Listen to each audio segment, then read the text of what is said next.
down since day one. Hey, what's up? Welcome to our April/May Q&A.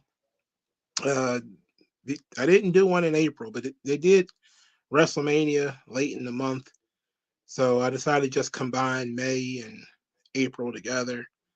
So there's that. I think we got more questions now than we've ever had before. As the channel slowly but surely grows, which I appreciate.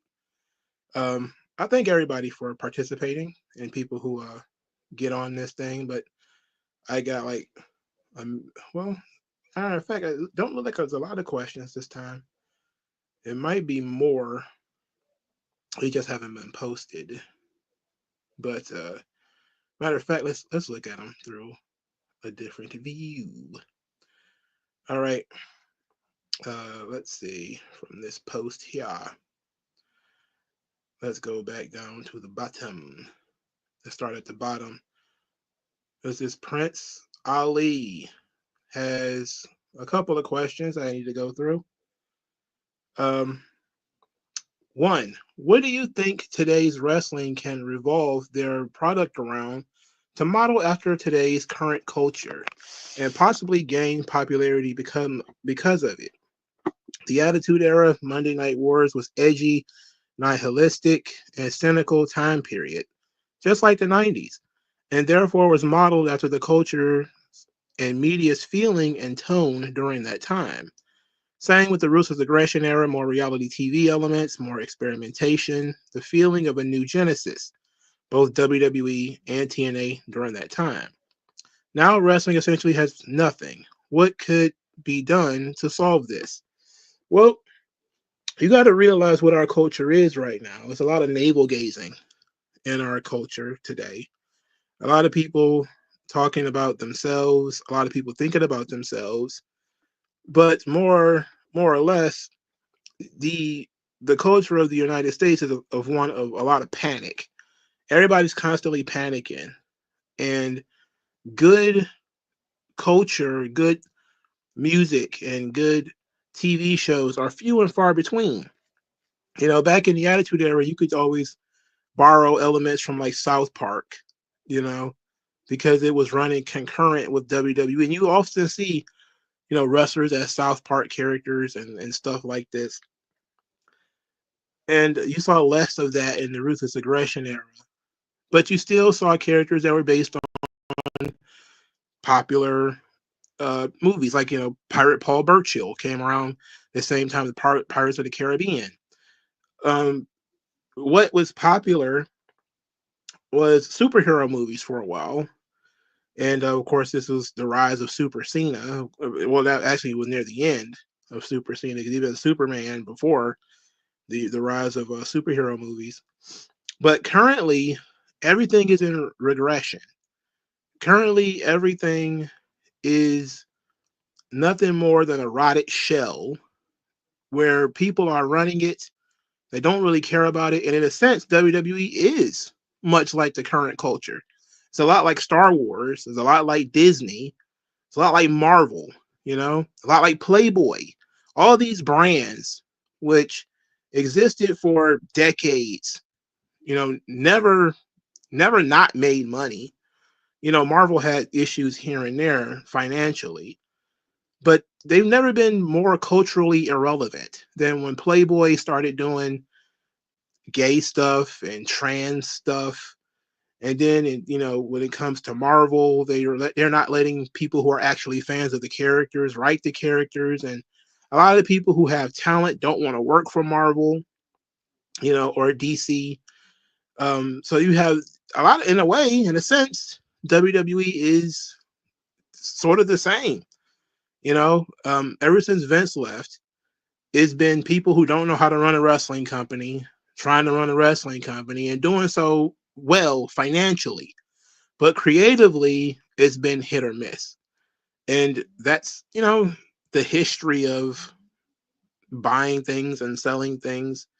So in a sense, it's the same thing. It hasn't become as sick as, Star Wars or Marvel. It hasn't gotten nearly as bad because most people gave up on those things. Some people have given up on WWE, but not everybody. I think the fact that they are still able to sell $4,000 worth of tickets, $4,000 tickets they're selling to SummerSlam or something like that, goes to show that there's at least some people still watching. Prince Ali's second question is, would you say that Hogan versus Savage can be categorized as companies' favorites versus fans' favorite, like Punk and Cena or Reigns and Rollins? I wasn't born during that time period yet, and Hogan was beloved and adored by the fans, of course, but from my family's hearing, they favored Savage more than Hogan. Well, you have to realize that a lot of that is going to be revisionist. Like Randy Savage was popular on his own. It wasn't necessarily in competition with Hogan. It was different. Most people were fans of both. Savage aged better as more work rate fans started getting into the business. So those people who were watching like ECW and some of the work rate guys down in WCW and Ring of Honor and all that stuff, those guys gravitated to Randy Savage because he was so meticulous in his matches, and he wasn't a big bloated poser like Hogan, but also because they hated Hulk Hogan as a person. So when you say that one of them is the fans' favorite versus the company's favorite, there's always going to be that guy. There's always going to be your the fans pick a guy, Punk or Danielson or whatever, and the company has their guy, which is usually John Cena or Roman Reigns or Batista or something. That stuff's always going to happen. But the Hogan Savage thing really exaggerated due to the fact that people's dislike of Hogan as a person skyrocketed over the course of the 2000s. Like by the time Hogan had even, did the old N-word thing, he was already a pariah. People in the dirt sheets absolutely hated him. They hated him before they found out he was a racist. They hated him for what he did to TNA. They hated him for what he did to WCW. So it's not necessarily a fair thing. If you actually lived in that time frame, Hulkamania was everywhere. And I came in, again, I became a fan in like 1989. I was 5 years old, but I really didn't understand what I was watching until 1990 and wasn't really like hooked in until like 1991 or 1992. Hogan was everywhere when I was a kid, everywhere. When they're making cartoons about you, you're pretty damn popular. And it's not just the company is pushing you. Everybody was a Hulkamaniac. He on Saturday Night Live, he's doing movies, bad movies, but he's doing movies. Everybody's a Hulkamaniac, bro. It's without question. But it's just the popularity for Hogan did not translate into the new era. All right, 305 Johnny has a couple of questions. One, do you believe Karrion Kross is getting released or a push? Well, I think it's 50-50 either way. I believe that Triple H will find a place for Karrion Kross because there is something there. I just think it's going to take more time. I would be surprised if Triple H got rid of Karrion Kross. I really would be surprised about that. If for my money, I think if you're bringing in a guy like Aleister Black, you want to have somebody that he can work with. And I think Karrion Kross would be a good opponent for him. I think Karrion Kross would be a good opponent for guys like Drew McIntyre. I think he'll be a good opponent for a guy like Gunther. I think he'll be a good opponent for even like a Jey Uso, for Sami Zayn and AJ Styles. So there's a lot you can do with Karrion Kross as a character. You just have to, now that people actually kind of care about him, go with it.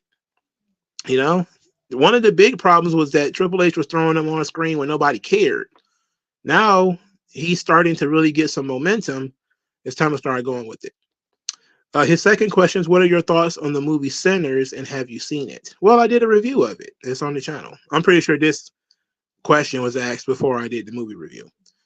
3, what's your favorite C Murder song you listen to while working out? Well, if I'm going to listen to a song, it's certainly not going to be anything No Limit. But my favorite C Murder song is Y'all Heard of Me featuring BG. I love that song. 4, have you ever mixed apple cider vinegar with water and drink it? Yes. It's supposed to be good for like your blood sugar. I've done that a couple of times. Usually I just take apple cider vinegar to the neck, and it's not a good idea. It definitely will give you a headache. But apple cider vinegar, tea, yeah, it's usually good for your blood sugar and digestion and stuff. 5, if Donald Trump get rid of all the illegal immigrants, what's next? Oh, well, if he had like a magic wand that could get rid of all the illegal immigrants, well, I think that a lot of people that voted for him would be very happy, but they would most certainly not be happy about the tariffs. The important thing would be to control the cost of goods and services. Not control literally, but in some way get those prices down. And I don't know what the hell he's doing with China, but is it working? Who knows? Something has to go on for longer than a few hours before we figure out whether it works or not. All right, Rocksock87 says, "What's your favorite tag team of all time?" Ooh, this is a really good question because there's a couple possible answers. When I was a kid, there was no cooler tag team on planet Earth than the Road Warriors, the Legion of Doom. And as an adult, typically, I'm just going to say the Road Warriors, the Legion of Doom. Over watching more tag team matches, especially going back and watching old stuff from the South, the Rock and Roll Express are up there as well. I love the Rock and Roll Express. I love the Midnight Express. I love the Rockers, too. I love the Hart Foundation and the British Bulldogs. But for my money, Demolition as well. But I think my favorite tag team of all time is the Road Warriors, the Legion of Doom. Black Sand 97. He has 4 questions. 1, what's your favorite John Singleton movie? Well, easily Boys in the Hood. But I also am a big fan of Higher Learning. Higher Learning, the plot of it, when I first saw it, I didn't really get it. But I got it eventually. But yeah, Boys in the Hood is easily my favorite John Singleton movie. And this was before he started getting off into I think, did he do like Biker Boys? And that he went off the rails after Biker Boys, I think. 2, who's the best wrestler turned actor between The Rock, John Cena, and Dave Bautista? Well, I'm not gonna lie to you. I have not seen Bautista in anything outside of a Marvel movie. I literally haven't seen him do anything. I think he might have been in one of those James Bond movies that I watched, but he was a bit player in that. Cena, I've only seen Peacemaker. I've never seen any of his other movies. And The Rock is terrible. I've seen quite a few Rock movies. Almost none of them are any good. Walking Tall was trash. What was that? Was that Faster? Trash. Jumanji? Trash. I had to watch that at work. It was bad, very bad. The Rock is terrible. I still want to see Smashing Machine, and I still don't think Black Adam was as bad as everybody says. But I'm not a big fan of The Rock as an actor. If you're telling me to pick between the 3, it'd probably be Batista because he was very good as Drax the Destroyer, and Cena was very good as the Peacemaker too. I thought both of those guys were very good. Cena had to do a TV show, which means he had to do a lot more acting. And I think the character had more range of emotion than Batista's. So I'm actually kind of in the Cena. I'm going to go with Batista, but I can see you can make an argument for Cena. 3, do you believe the conspiracy that Suge Knight had something to do with Eazy-E's death? No, I don't. The conspiracy about Eazy-E is, they're trying to say, well, he died from HIV, but nobody knows how he managed to get it.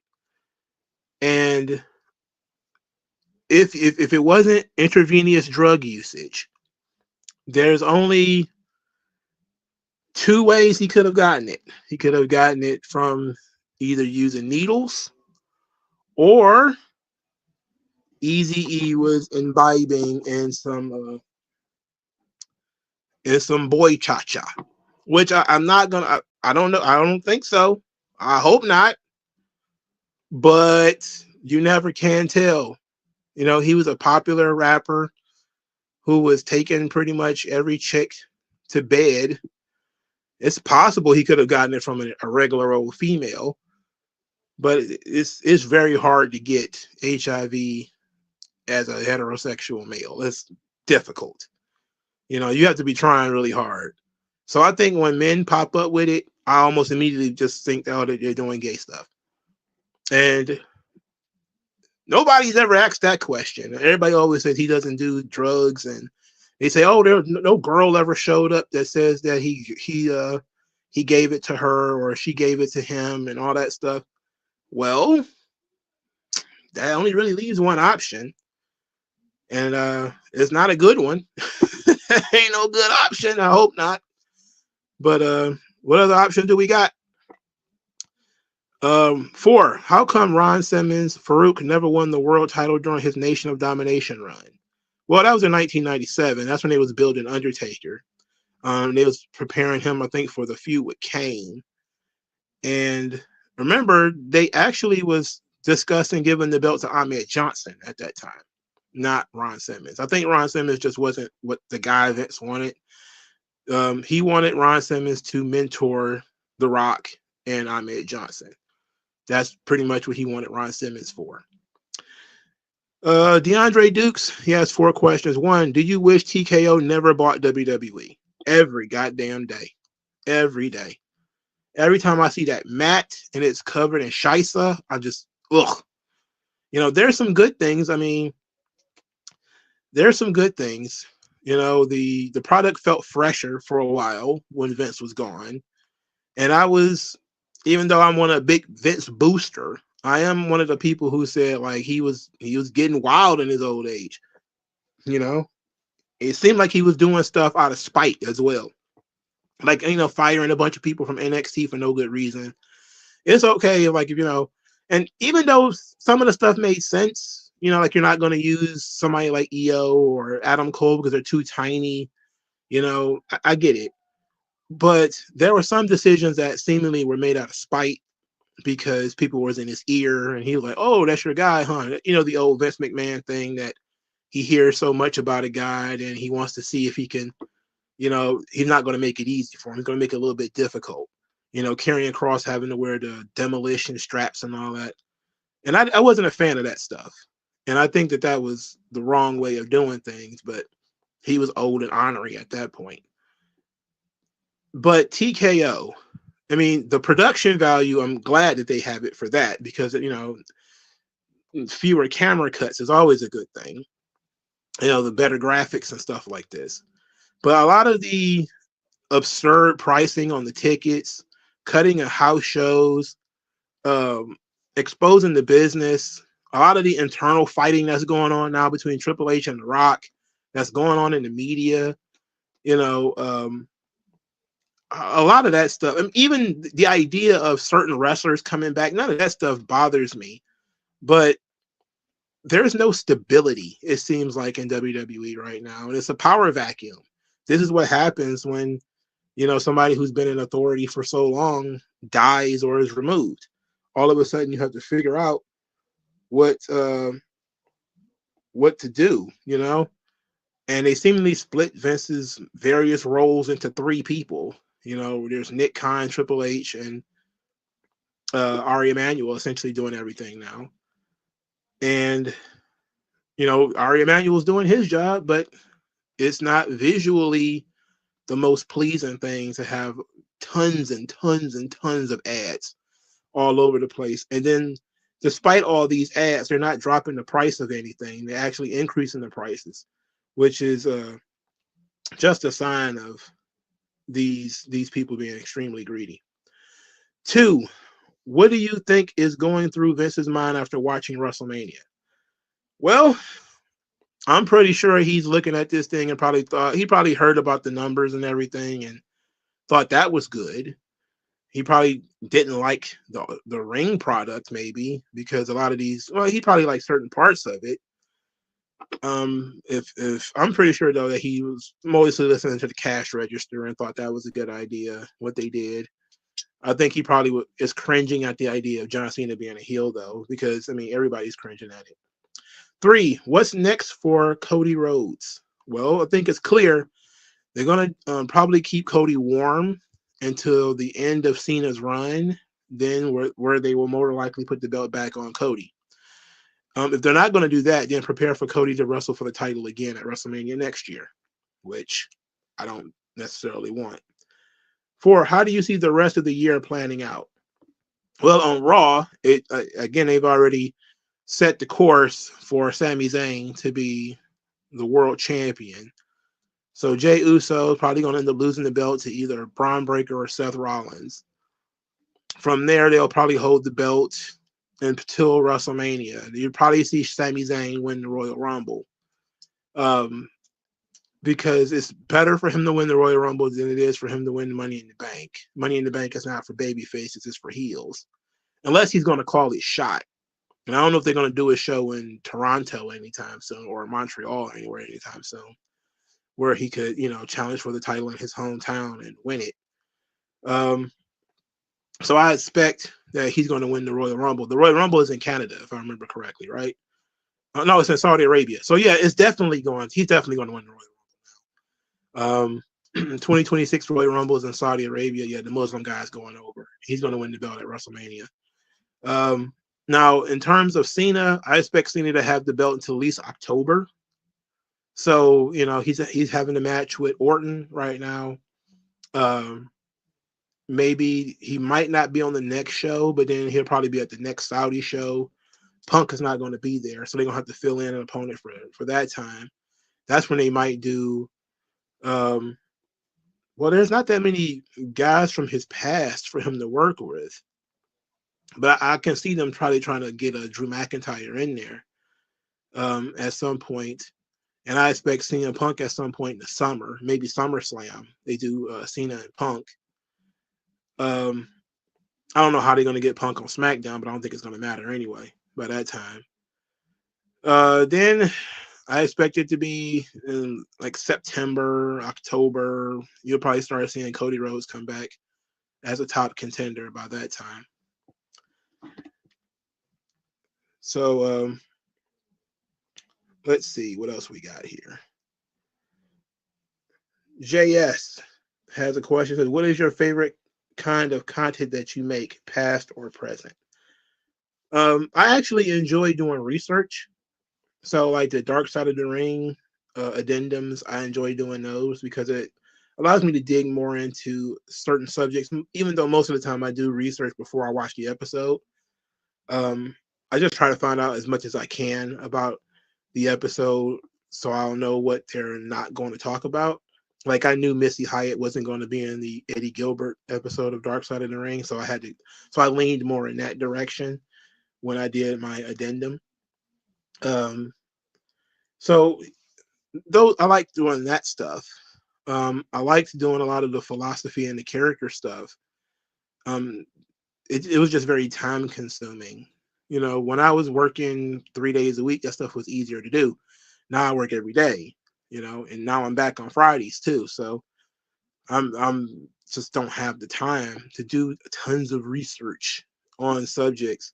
Also, I like doing book reviews. I haven't done one in a long time, but I like doing book reviews. That's just another thing where I get to actually do some research into stuff.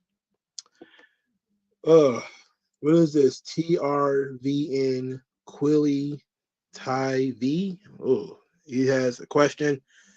Had the Montreal screw job never happened and Bret Hart agreed to drop the belt to Shawn Michaels in Canada with no problems, would Bret have had a different WCW career path, and would Steve Austin have had a legendary career path without the heel McMahon, who was created from the screw job? Thanks in advance.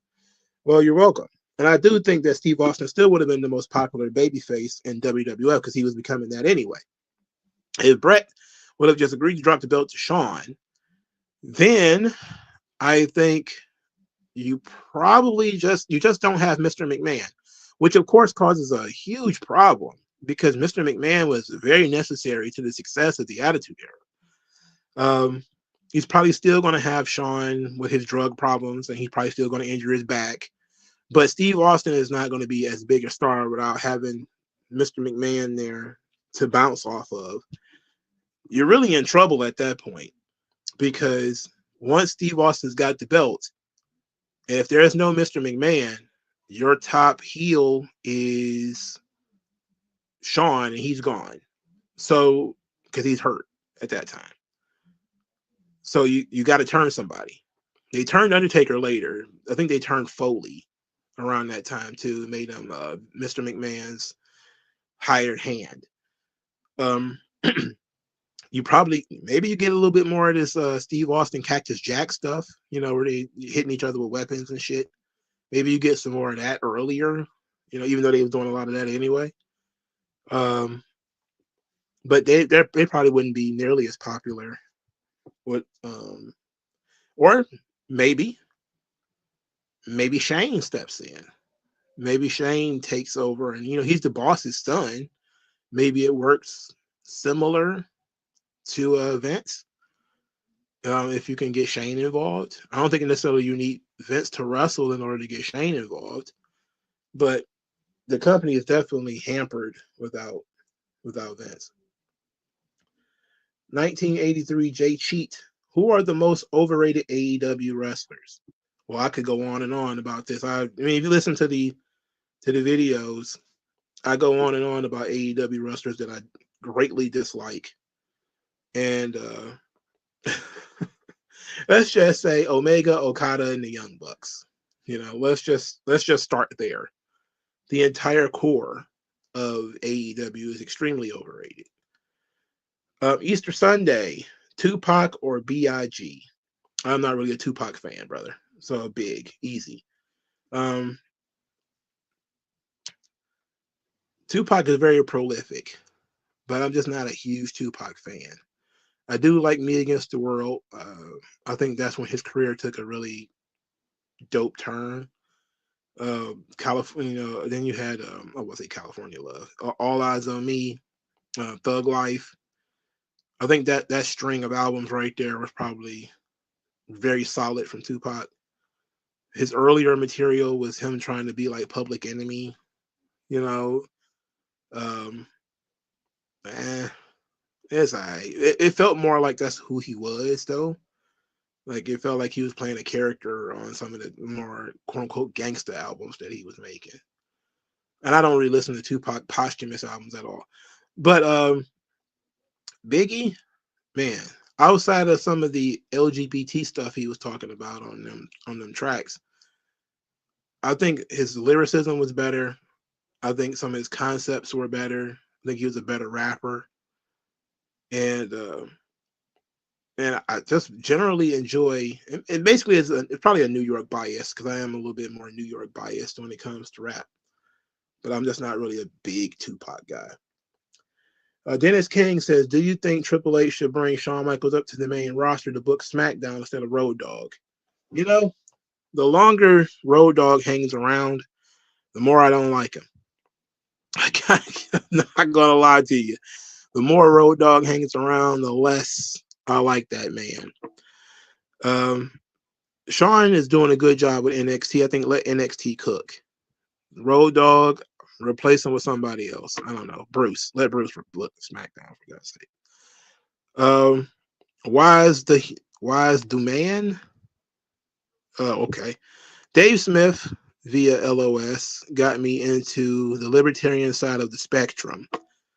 Learning that you are at least adjacent was very cool. Briefly as possible, what was your journey through political thought?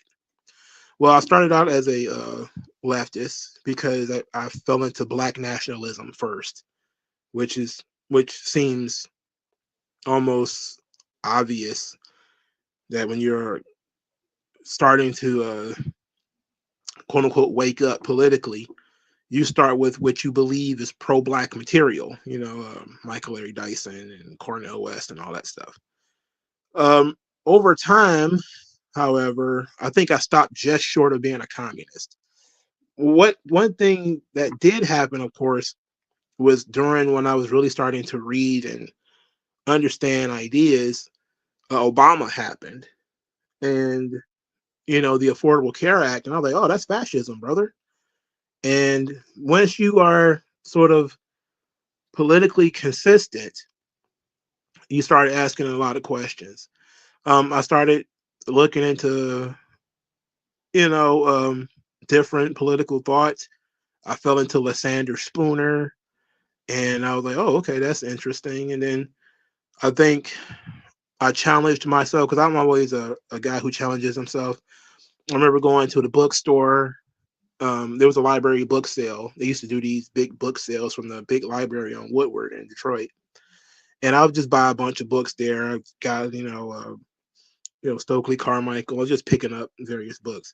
And one of them I ended up picking up is What Does Race Have to Do with It by Larry Elder. And by the time I finished that book, I was like, man, this Negro is a coon. And that was it. But it was one of those things where I was kind of like, okay, it's a good question. And as you kind of mature, you start thinking like, yeah, what if we did take race out of the conversation? How would things, how would you answer some of these questions? And that kind of pulled me a little bit to the right. I didn't go fully to the right because I still didn't like Larry Elder. But then I came across, because through Larry Elder, I ended up finding Walter Williams and Thomas Sowell. And I started, that's when I really started my rightward swing, is when I started reading that. And then, of course, Thomas Sowell led me to reading Hayek. And then I read a little bit of Milton Friedman, read a little bit of Henry Hazlitt. And then by that point in time, I was like, okay. Even by that point in time, too, I was reading Ayn Rand. And I couldn't. The thing about libertarian books is that they're very dense. Quite often, they're 1,000 pages, 800 pages. Like, it's too much material for people to follow, right? So I started reading books, and then I was like, you know what? I'm just gonna listen to him talk. Like, I'll listen to speeches or whatever, and you started picking up things here and there. Like, I've never read The Fountainhead, I've never read Atlas Shrugged, but I did listen to Ayn Rand's speeches, and then I went and got her little pamphlet or whatever called the Virtue of Selfishness, and I was like, okay, you know. And also another book that did a good job of pulling me to the right was Barry Goldwater's Conscience of a Conservative, because I was told that Barry Goldwater was a racist. And for some odd reason, racism interests me. I want to know why these people hate black folks. And then I read the book and I'm like, wait, this guy doesn't hate black people. Like when he starts talking about, and he's writing this book in the 60s about the Civil Rights Act and how it could be used to void, private property and all this stuff. You're like, wait a second. That's exactly what happened. And that swoosh, rightward swing, you know. And also, it didn't help that a lot of the guys that I looked up to on the left end up being absolute lunatics. Guys like Cornel West and guys like Michael Eric Dyson, they end up being absolute nut jobs. They even actually started going at each other back and forth. So that's pretty much where it started. Is I became a guy who was politically interested, and started in black nationalism, and started reading a lot of those obscure black nationalist books like the ISIS Papers, and They Came Before Columbus and all that stuff. And slowly but surely, I found my way just from just being a voracious reader, ending up as sort of a libertarian. So, but yeah, I started, it started with me looking at anarchism and what is anarchism and what is that? And you realize that anarchism is just not going to work. And so you start doing these kind of calculations in your head, like, okay, communism doesn't work, it's evil, so you can't do that. Even this sort of soft shoe socialism that everybody's talking about, even that doesn't work, because that still means the government's controlling your society. And then as a black nationalist, if you're a person who really cares about black people, you realize a lot of the black people's problems with the government interfering in markets. So once you started really paying attention to that kind of stuff, you're like, hey. And then I think one of the big things, and it wasn't really a book, it was Walter Williams talking about licensing, and about barbers having to basically hide that they cut hair because of how expensive licenses are. And I was like, man, I know plenty of barbers. None of them are licensed. And to think that the state could have just arrested a guy for cutting somebody's hair without a license, that's ridiculous. And you start thinking about that sort of stuff. And slowly but surely, especially if you're ideologically consistent, you start drifting away from some of the crazy socialist stuff that I was reading before. I still have those books, though. I still have like a lot of the Black Panther books and things like that. I'm not saying all that stuff is trash. I'm just saying, like, most of it's trash because it's written by commies. Koshanard says it has 7 questions. 1, Mongo, what are some of your top 5 hood movies in your opinion? Okay, top 5 hood movies. Said Boys in the Hood already. So that's easily 1. I like Spike Lee's movie Clockers. That's 2. I don't think any other Spike Lee movie counts as a hood movie, though. I'm a big fan of. I'm gonna guess that hood movie means like late 80s, early 90s, around the rise of gangster rap. So I don't have to go back to like the blaxploitation era. So again, I mentioned Higher Learning. That's 3. I like that movie. Not really a big fan of Poetic Justice or like Jason's Lyric or anything like that. It's right on the tip of my tongue. What is it? I actually like it more than Clockers. It's let me look this movie up. I forget what it is. I know the movie, but it's like really slipping my mind right now.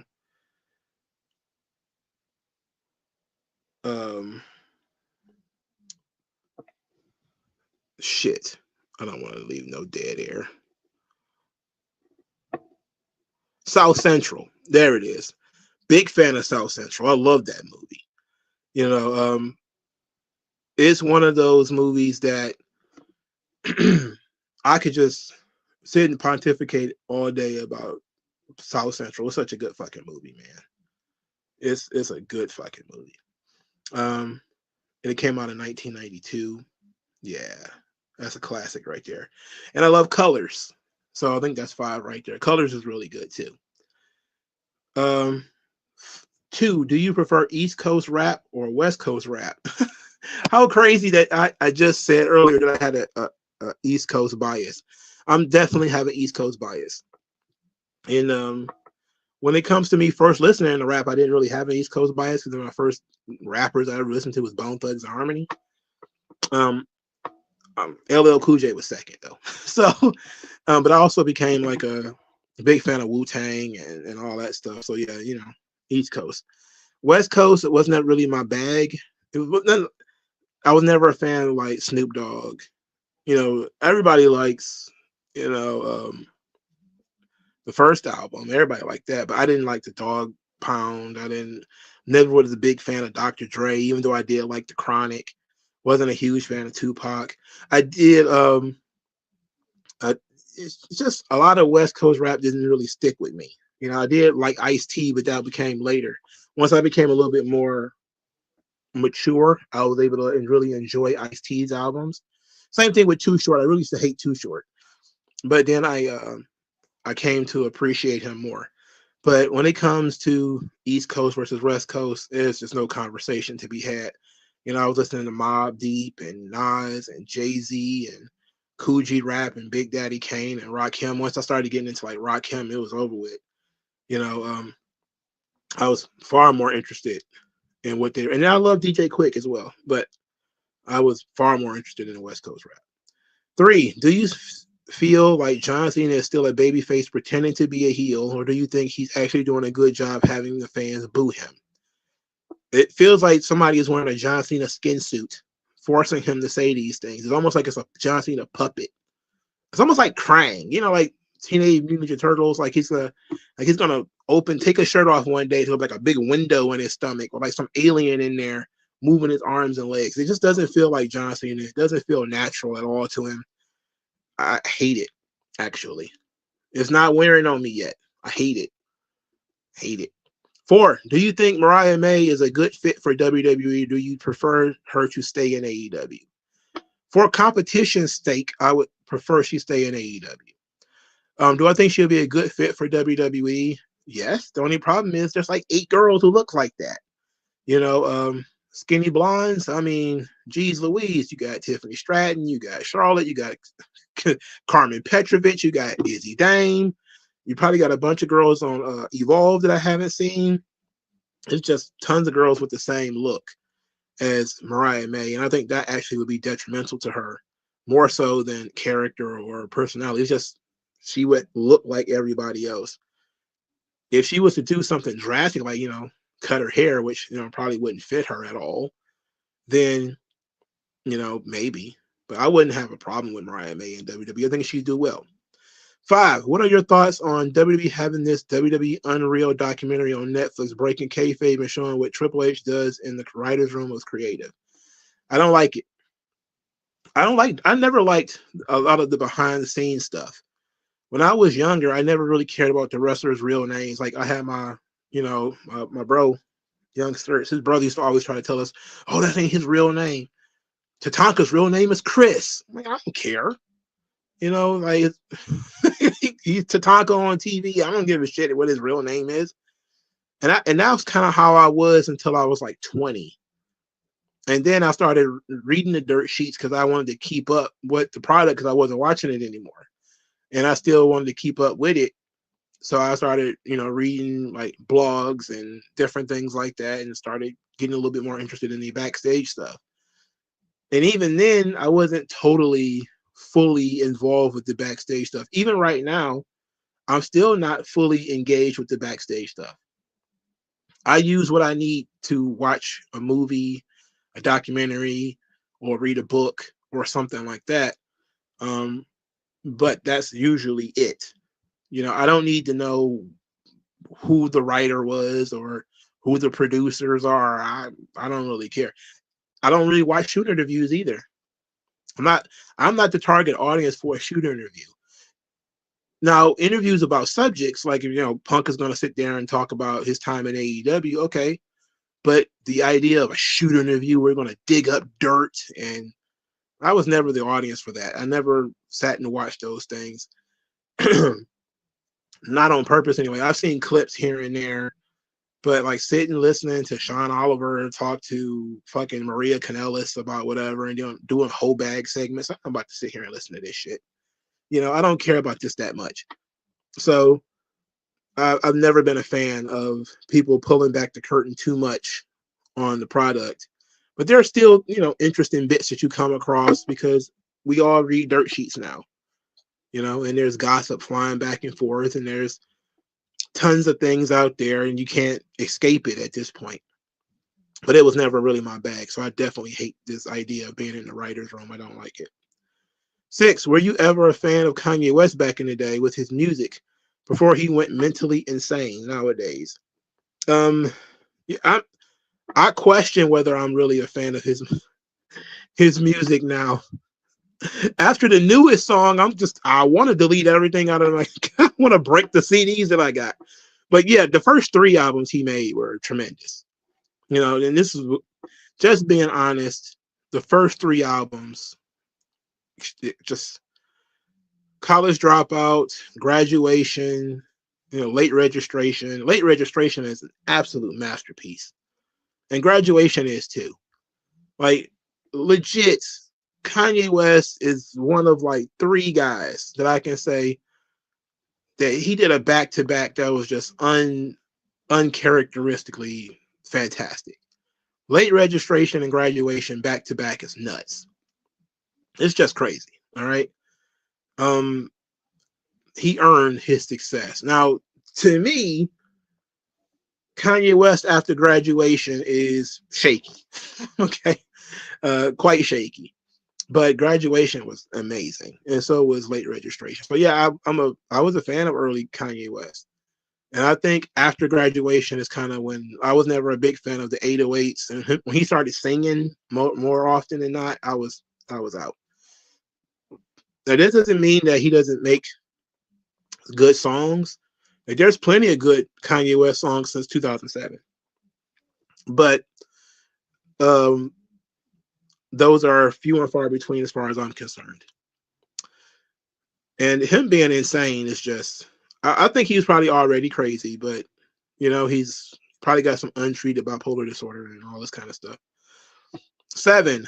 Who do you think wins between 100 men versus one silverback gorilla? I saw this on Twitter and I started thinking about, man, you got to think about this thing tactically. One man versus one gorilla, there's no chance in hell. You would have to learn the strengths of the. Well, here's what you know about gorillas, right? What do we know about gorillas?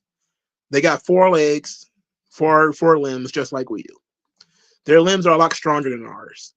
So, in order for 100 men to kill one gorilla, which is possible, we will have to restrain the gorilla and break its neck. That's the easiest way to kill it, especially if we can't use weapons. Like, if we can't stab it, can't shoot it, the easiest way is going to be to break its neck, which means we're going to have to sacrifice some guys.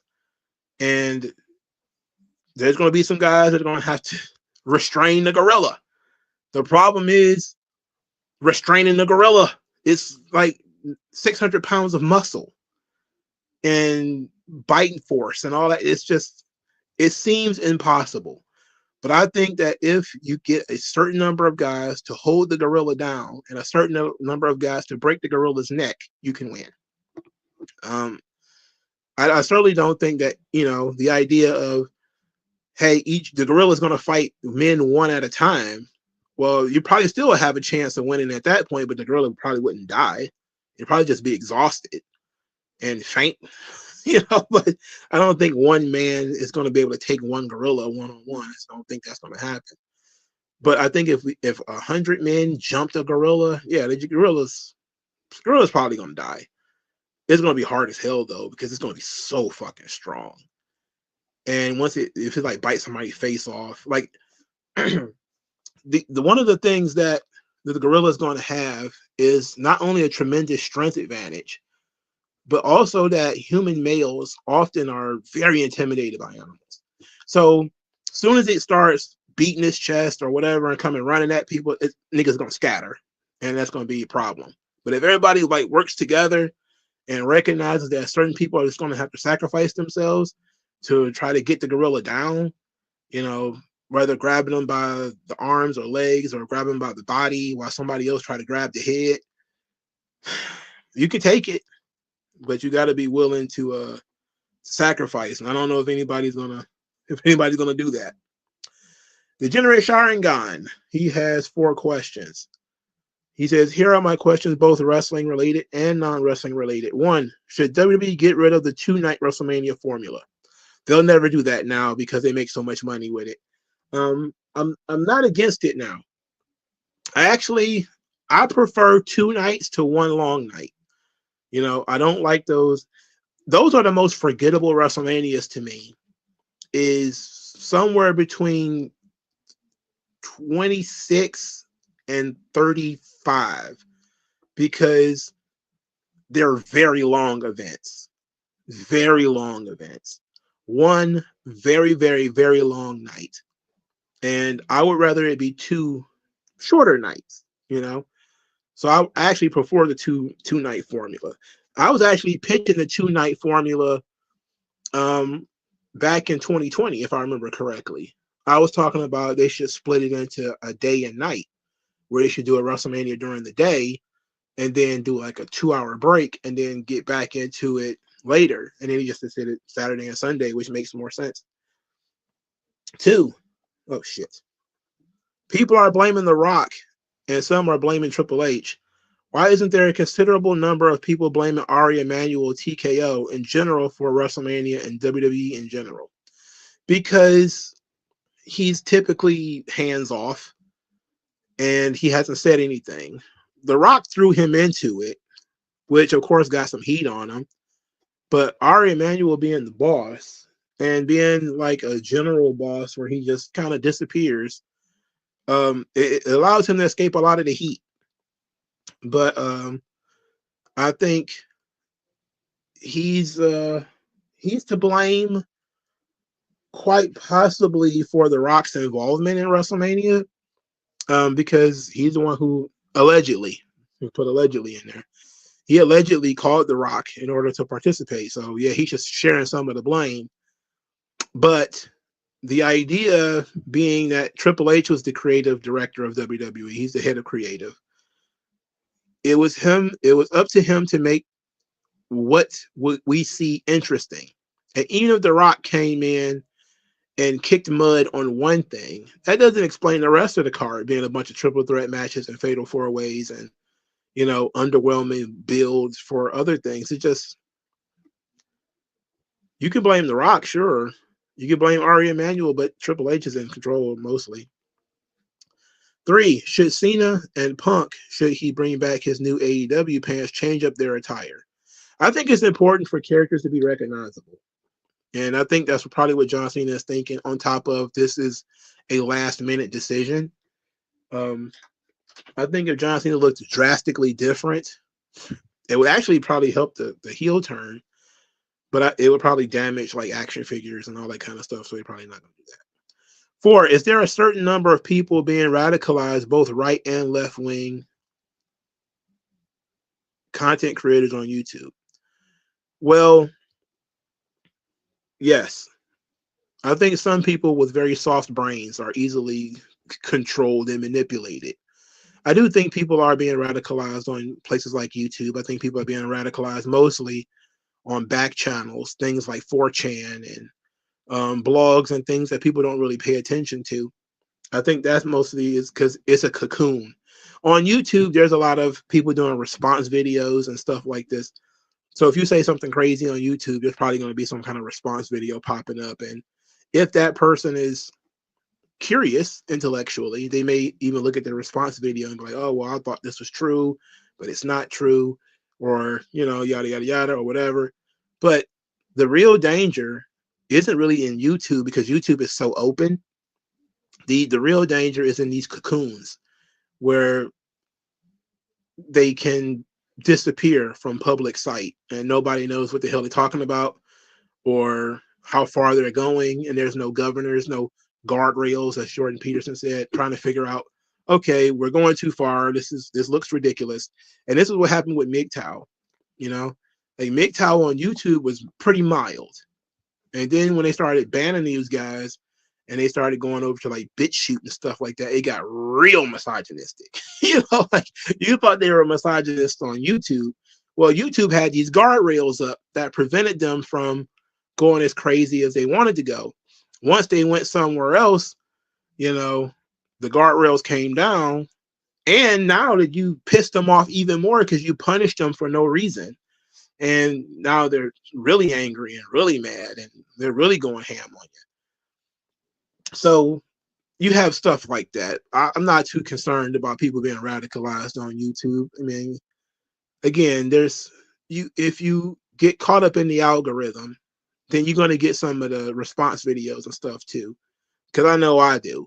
You know, if I watch a video, I'm going to see, you know, people doing response videos or all that kind of stuff too. So it keeps you pretty regular. At least it should. But that's, of course, hoping that people are intellectually curious. The M Studios, he's got 5 questions. 1, what are some pros and cons when it comes to booking things long term? I ask this because I find WWE uninteresting when I can see certain events, matches, or moments happening a year from now. Well, the positive is if people like what they see, then you can buy in and enjoy the ride. And one of the things that we talked about is Sami Zayn being a world champion at some point, probably in 2026. If you're down for that, then you might as well just jump on now and just watch his journey to the world title. If you're not for that, then you can jump off right now and not pay attention to that angle, and hopefully something else interesting is going to occur. The best positive of it is you have a plan and you understand where you're going and there's a planned outcome and you can structure your stuff. The bad thing is you don't know what's going to happen. You have no idea if Sami Zayn is going to break his leg this Monday. You know, get COVID and disappear for 2 months. You have no idea what's going to happen to this guy. You don't know if somebody else you bring up, like Penta, or somebody else you bring in is going to become the most over baby face in the company. And you trying to force Sami Zayn is not going to work. Again, this is what happened to Vince when he actually started planning things a year in advance. It would be, oh, this is happening now, so now you got to drop what you were doing and go with this idea. Like, no, I planned for Batista to win the Royal Rumble and for Batista and Randy Orton to wrestle at WrestleMania, and then it's like, nope, got to change that because Daniel Bryan got over. That kind of stuff happens too. Um, the positives is you're more able to adapt. You're more able to pivot if you're not booking long term. But if you are booking long term, you have usually a a better plan, and you can build anticipation better. You know, you can get it so that people can start looking for big events and big turning points in the story, and they can, oh, this is going to be great.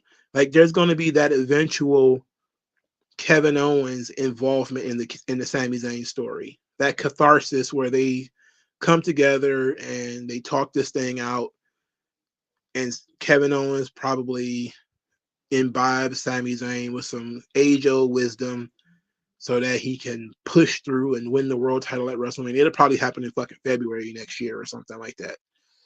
But you get to build anticipation. And building anticipation is extremely important when it comes to storytelling. 2, what current wrestler do you think would benefit being in a managerial role in WWE? For me, I think The Miz would be a great heel manager for a tag team or for a monster heel. I think The Miz is great. I like The Miz. He should be a great manager. Now, other people that could probably be good managers, well, that's a good question. Because if I think they kind of have put Santos Escobar sort of in a managerial role. I'm not sure that's the right move for him. I mean, he's up there in age. I think he's over the age of 40, but I don't think he's quite in a managerial role, or he should be yet. But he's kind of has wrestled less and less and has been in the corner of Berto and Angel mostly. I think BFAB probably works better as a manager. You know, Maxine Dupree, I think she works better as a manager. I wish they would just do traditional diva stuff with her. You know, like she could just do storylines where she's teasing boys, or she's doing things like a Tori Runnels, where there's a tag team tournament for her services. Like fun stuff like that. I don't know why they're not thinking about doing stuff like that. They should. His third question: aside from multi-man matches like triple threats, fatal four-way, what match do you hate the most? For me, it's War Games. Yeah, I hate War Games. I really do. I hate that downtime during War Games where it's just meaningless action for no reason in the ring. Just a bunch of people taking bumps, hitting each other with weapons, and you're waiting and waiting and waiting for the next person to come in. And then you're waiting and waiting and waiting for the next person and the next person and the next person. Oh, finally somebody can win now. God damn it. 4, who are some wrestlers do you think is underrated for their selling or in-ring psychology? 1 is Hulk Hogan. Hulk Hogan, easily. Hogan would spend most of the match on his back. If it's a main event match, he spent most of his time selling. The Superman comeback really relies on Hogan to take a lot of damage. Now maybe the Hulk up, especially when it hit the finisher, is kind of crazy. But Hogan his psychology was really good. He knew exactly what the people wanted to see, and almost all of his matches were virtually the same for that reason. He knew what the people wanted to see. So Hogan is very underrated in terms of in-ring psychology. I think Undertaker is also, because he didn't sell in the traditional sense when he was a dead man. And he, even when he got older, he still didn't sell in the traditional sense. And also, when he was having quote unquote bad matches, it was because he was working as the character should work, which is ring psychology. This is what the character should do. You know, if you watch him in WCW, you knew that he could work like everybody else. So you know that him, walking slowly, adjusting the gloves, building the anticipation of him getting his hands on the baby face or the heel or however that was said at the time. The idea of the character moving slowly, much like a Michael Myers or a Jason Voorhees. That's the psychology of the character. You know, it's not based off of his ability to work, because Mean Mark could go in there and do a huge jumping elbow and do some sort of athletic shit. But really, would a undead zombie be doing that stuff? No. Another person is Goldust. I mean, especially early Goldust. The idea of using like the gay panic as part of the match, where he's squeezing butts and rubbing guys' chests and licking them on the face, in order to get a fan reaction and to freak guys out and take them out of their comfort zone. And that stuff is really, really important. It's all character shit too. It's all three very different characters. Not everybody's going to be Ricky Morton or Shawn Michaels in terms of, or even Bret Hart. Bret Hart sold mostly for effect and realism. Like, this is how you would really react if your chest hit a turnbuckle. You melt to the floor and roll, and oh, my chest, oh, I'm dying. Um, Kurt Hennig sold very well too, but he's mostly a flopper. Ted DiBiase was also a flopper, and that usually just ends up with a bad back, which is why I'm surprised Dolph Ziggler is still around, because he's a flopper too.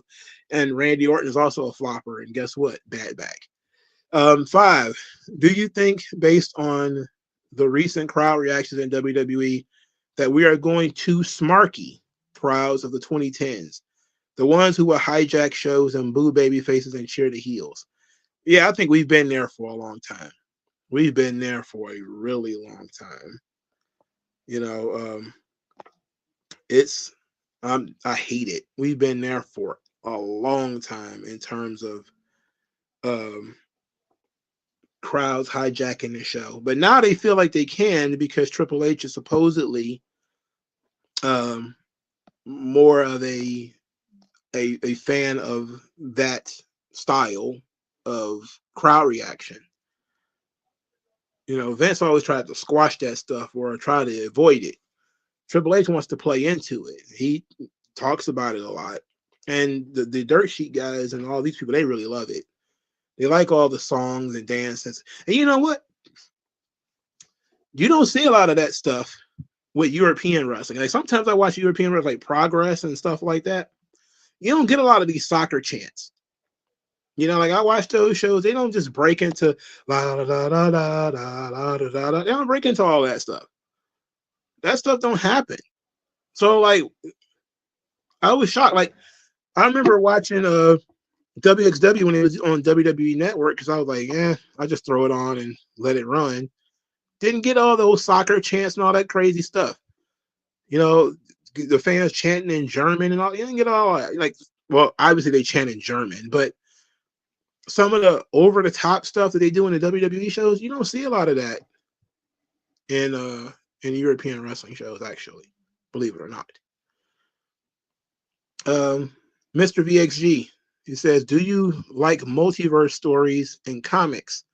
Every time I say I don't like a race or gender swapped character in a movie or a show, I'm always told, but it's in the comics. Are race and gender swapped characters better in the comics? Most of the time, no. But do I like multiverse stories? Typically not. Because they're so easily erased and they're kind of pointless. Now, sometimes multiverse stories can be fun, like Teenage Mutant Ninja Turtles, The Last Ronin. It's a multiverse story where it's a far-flung future, much like Old Man Logan, where Michelangelo is by himself fighting against, the remainder of the Foot Clan. That's tremendous, That's essentially a multiverse story. But in DC or Marvel, sometimes those Elseworlds DC stories are okay, but I try to avoid them if I can. But once something has been going on for so long, it's hard to find key issues or key things that are have not been overwritten or thrown out. Like if you want to read like the Death of Superman, tremendous comic book as a quote unquote graphic novel. If you was to read that, it's great. It doesn't mean anything in 2025 because Superman came back and probably has been killed multiple times since then. But in the moment, you can see why it might have been so goddamn popular. Same thing with Dark Knight Rises. Like there's been so many sequels that you're kind of like, eh. But if you go back and read the original graphic novel, it was tremendous. So those sorts of multiverse stories, yes, those are great. Even though they're supposed to be set in like far-flung futures or whatever. But yeah, those are pretty good. But generally speaking, I try not to deal with that. And in terms of race and gender swapped characters, very rarely is that shit any good. Because it's usually not done for the right reasons. And the right reasons is because the character is better written. Usually it's not. Because usually once these things are race swapped or gender swapped, then the character becomes about the character's race and gender and not about the story that was there beforehand. He has another question, Mr. VXG. What is your favorite movie soundtrack combo? What happened to great movie soundtracks? I think they don't want to pay for it anymore. I don't think they want to pay artists to do great movie soundtracks anymore. Now, in terms of great movie soundtracks, usually I think of two: Above the Rim and He Got Game. He Got Game was a soundtrack for the movie He Got Game by Spike Lee, which could technically be considered a hood movie. I love He Got Game. I think it was done completely by Public Enemy. Absolutely tremendous album. And Above the Rim was really good too. Of course, it features the eponymous Tupac song "Pain," which is probably one of the best Tupac songs ever recorded. Let's see what else. Um, I'm pretty sure there's some other ones, but those two jumped out at me immediately when I read the question. Yeah, I can't think of anything else right now. I'll come back to it. Mr. VXG has another question. It says, since Triple H listens to the internet and WWE referenced a 5-star match on SmackDown last week. Oh, they did? I didn't even hear that. Ugh. Can you see Triple H being the one to finally embrace Dave Meltzer? No, he's not going to do that. And if embraced, can you see Meltzer easing up on the WWE and giving them better match reviews and ratings? I don't think so. I don't think Triple H is going to do that because there's still a belief that this is something Marks would do, And then if he accepts Meltzer now, he would have to accept Meltzer in the future, which means that if Meltzer says something crazy about him or crazy about the company, he'd have to accept that. I don't think he will want to do that. But they may try to use Meltzer to put over the stars, but I still wouldn't use that. That's terrible. It's really terrible stuff. It's so stupid. Stupid. JG, he's got two questions. One, why didn't the WWE bring back Southpaw Regional Wrestling since they want more shows? That's a good goddamn question. Why didn't they bring back Southpaw Regional Wrestling? Now they didn't let what are they? Gallows and Anderson. They were some of the chiefs behind the Southpaw Regional Wrestling idea, and now they're gone. But man, I love Southpaw Regional Wrestling. It was so much fun, I don't understand why they stopped doing it. I think season 2 was the last one, but it should have been a lot more of those. There's so much more you could have done with the subject. And I think maybe it's because they did the Southpaw, the season 1, and then I think season 2 was a prequel, or was it a sequel? I don't remember. But it was funny as shit, and that would have been a great And I think they did a really good job by putting it on YouTube. Like if they'd have did something like that for Twitter, it'd have been great. Also agreed that if they want to create more content, like the mixed match challenge is also another good one they could have gone back to. That they did for Facebook. 2, why doesn't Triple H bring up people for NXT? I don't understand. He always brings people up for NXT. You mean like from Evolve? I hope not. King Travis says worst finisher move. Oh, Okada's clothesline. It's the shits. It's not even. It doesn't even look like it hurts. It looks like a regular fucking clothesline. Like when you look at Bradshaw or Stan Hansen throw a clothesline or a lariat, then it looks like it might knock you on your ass. Okada, no. It looks like I could survive that. And then once you got guys being dumped on their head for 30 minutes, I'm pretty sure a clothesline is not going to be enough. Okay. You got 305 AJ, 305 Johnny. He's got 4 questions. 1, have you always been anti-reparations and why? No. At first, I was pro-reparations. It just seemed like the right thing to do. And then you realize, like, what's the right thing to do, really? And my anti-reparations comes from the sense that just the idea of it means a couple of things. 1, that you can put a financial number on the pain and suffering that those people experienced at that time. And 2, that you truly believe that you're the generation that deserves to be paid for it when none of the previous generations were. And then, of course, there's the added, where's the money going to come from? And who's the money going to go to? Those sorts of questions. Not everybody feel like they have these things figured out. I don't think they have these things figured out. Most people don't even know who their father is, let alone my people came over here on the Mayflower or whatever. I mean, I just don't buy it, you know? But I think my biggest issue is that it creates a sense of entitlement, that these people feel like they're owed something. And once you feel like you're owed something, you cease working for anything else. And then also once you realize that government money always comes with strings. And if you were to get money from the government, there's definitely going to be strings attached to it.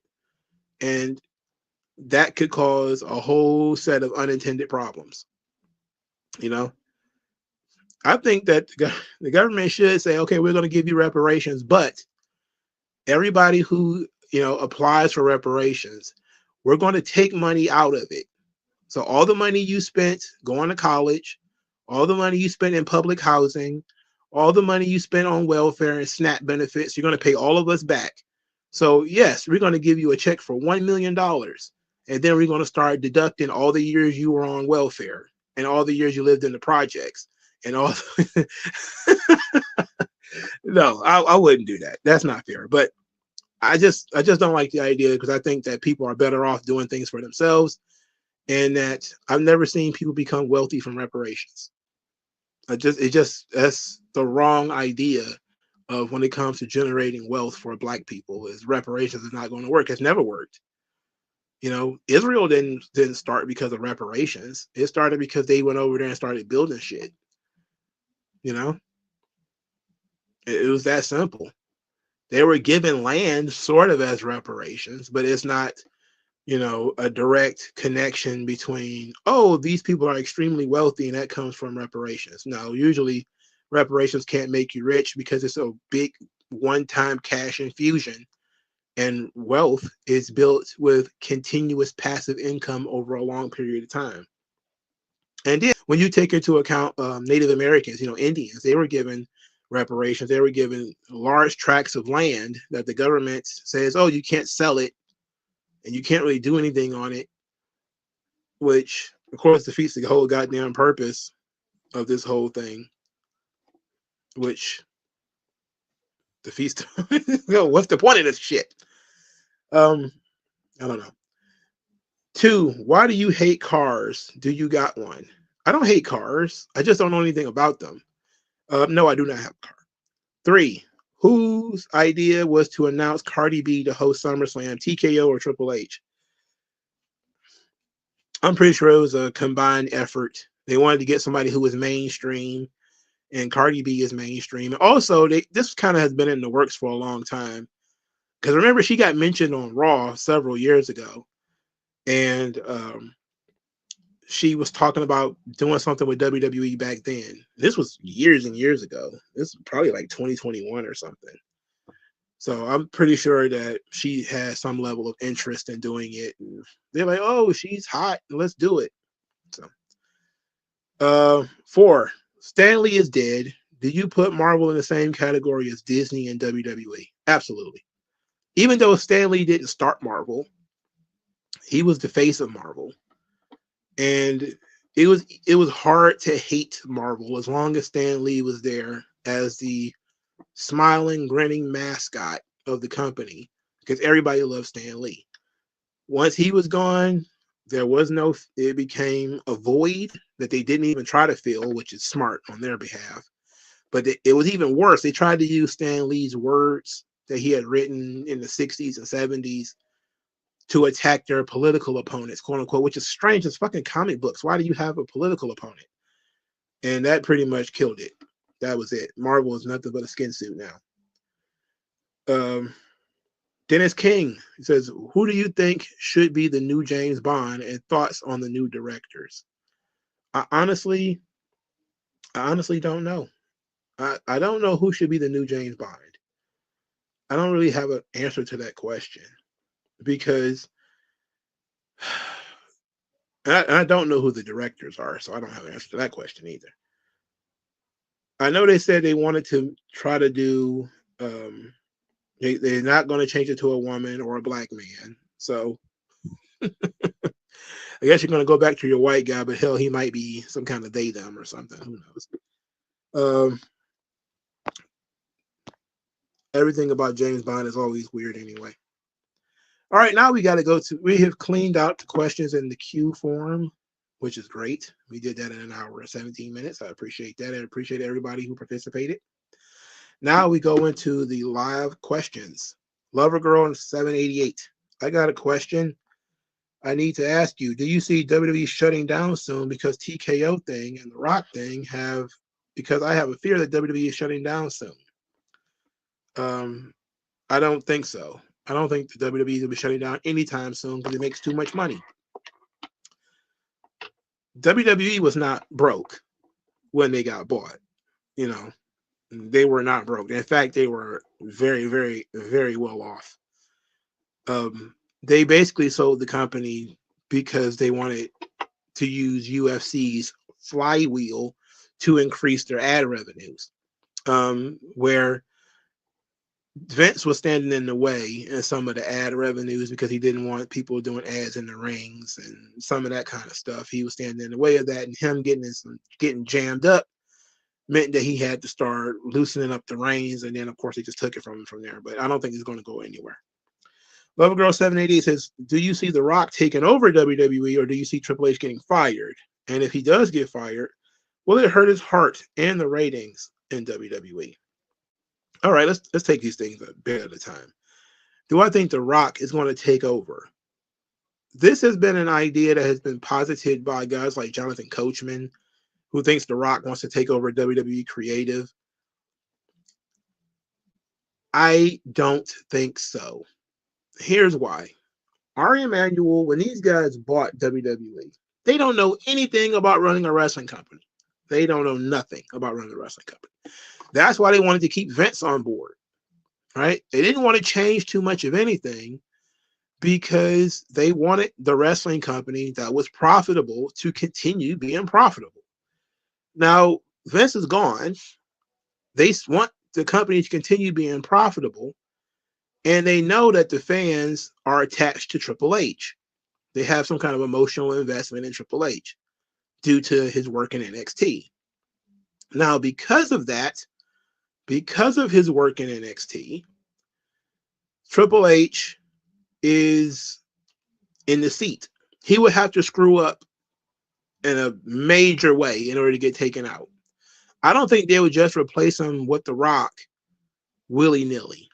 He would really have to be bad for a long period of time and be losing money to be replaced. And I don't think that's going to happen anytime soon. Or he's going to have to say or do something that's going to break it, and he's going to have to walk out. Now, everybody has this belief that, oh, he was going to quit if Vince didn't retire because, he's going through all of this stuff. He's so frustrated. Blah, blah, blah. It's bullshit. He's always trying to wait the old man out. He probably woke up every day like, oh, shit, Vince still walking around here. Triple H always knew it was going to go to him. He knew it wasn't going to go to Shane.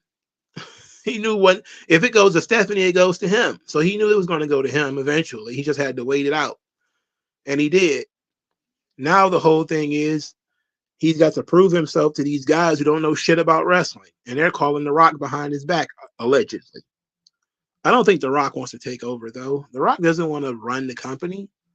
The Rock wants to be a movie star. He just wants to treat WWE like his plaything. Chris Carlson, do you ticket prices across the board for all forms of entertainment will be sustainable? No. It's concerts, wrestling shows, etc. It's getting ridiculous. And somebody's going to have to do something about Ticketmaster eventually. Because, and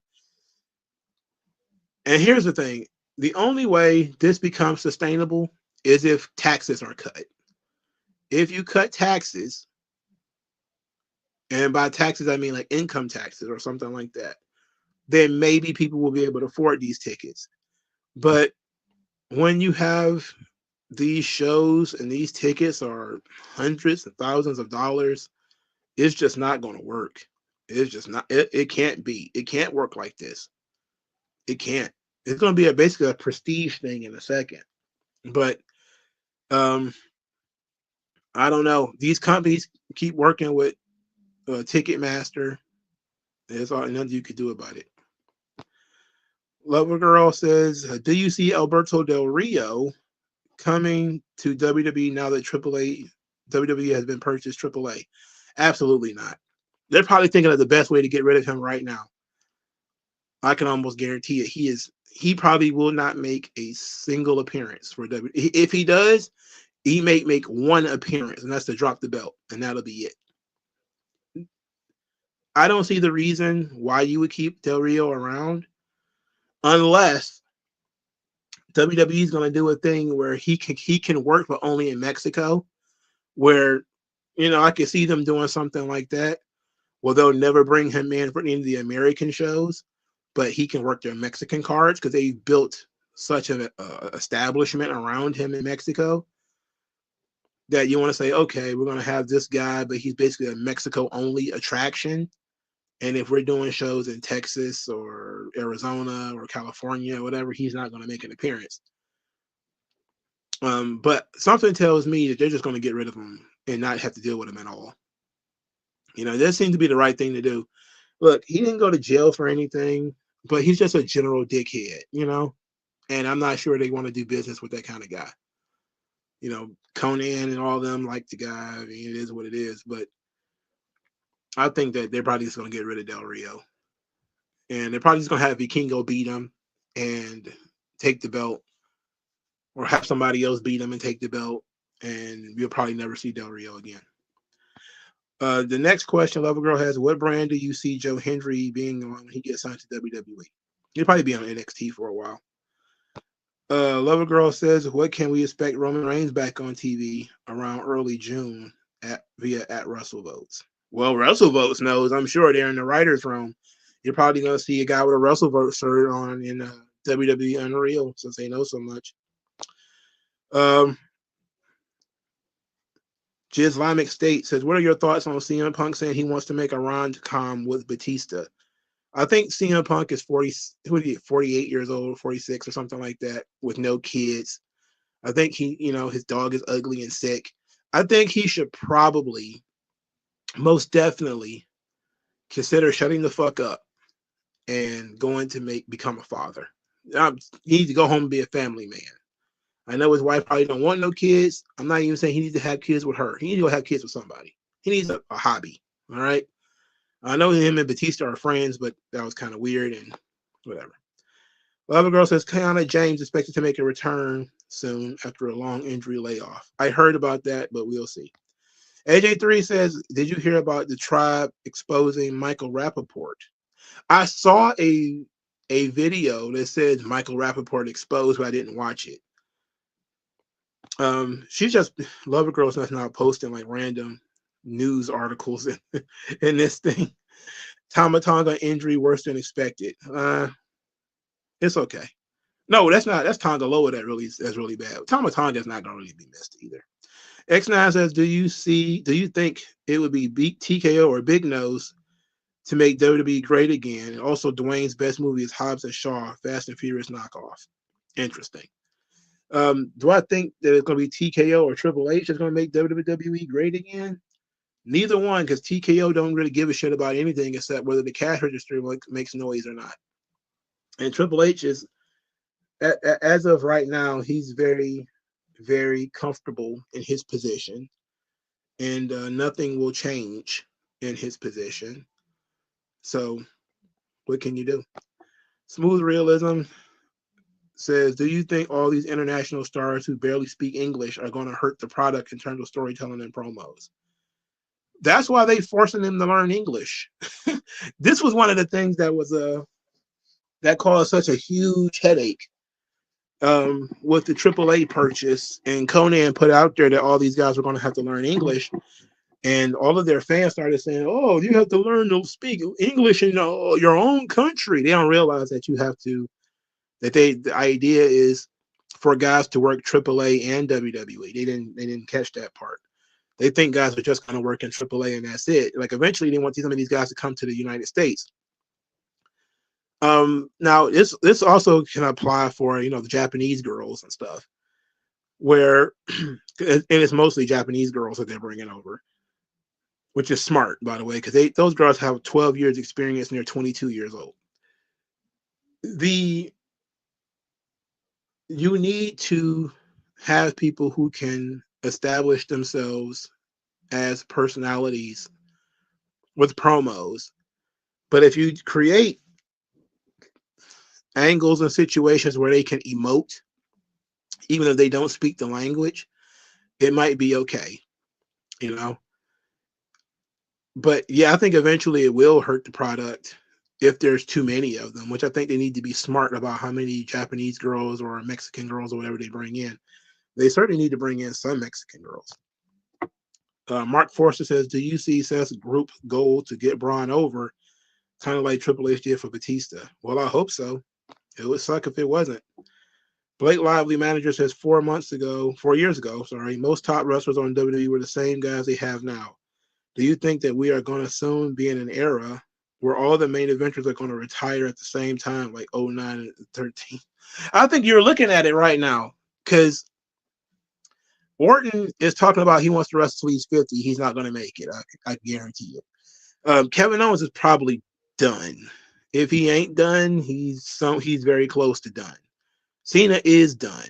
AJ Styles, I think, is done next year.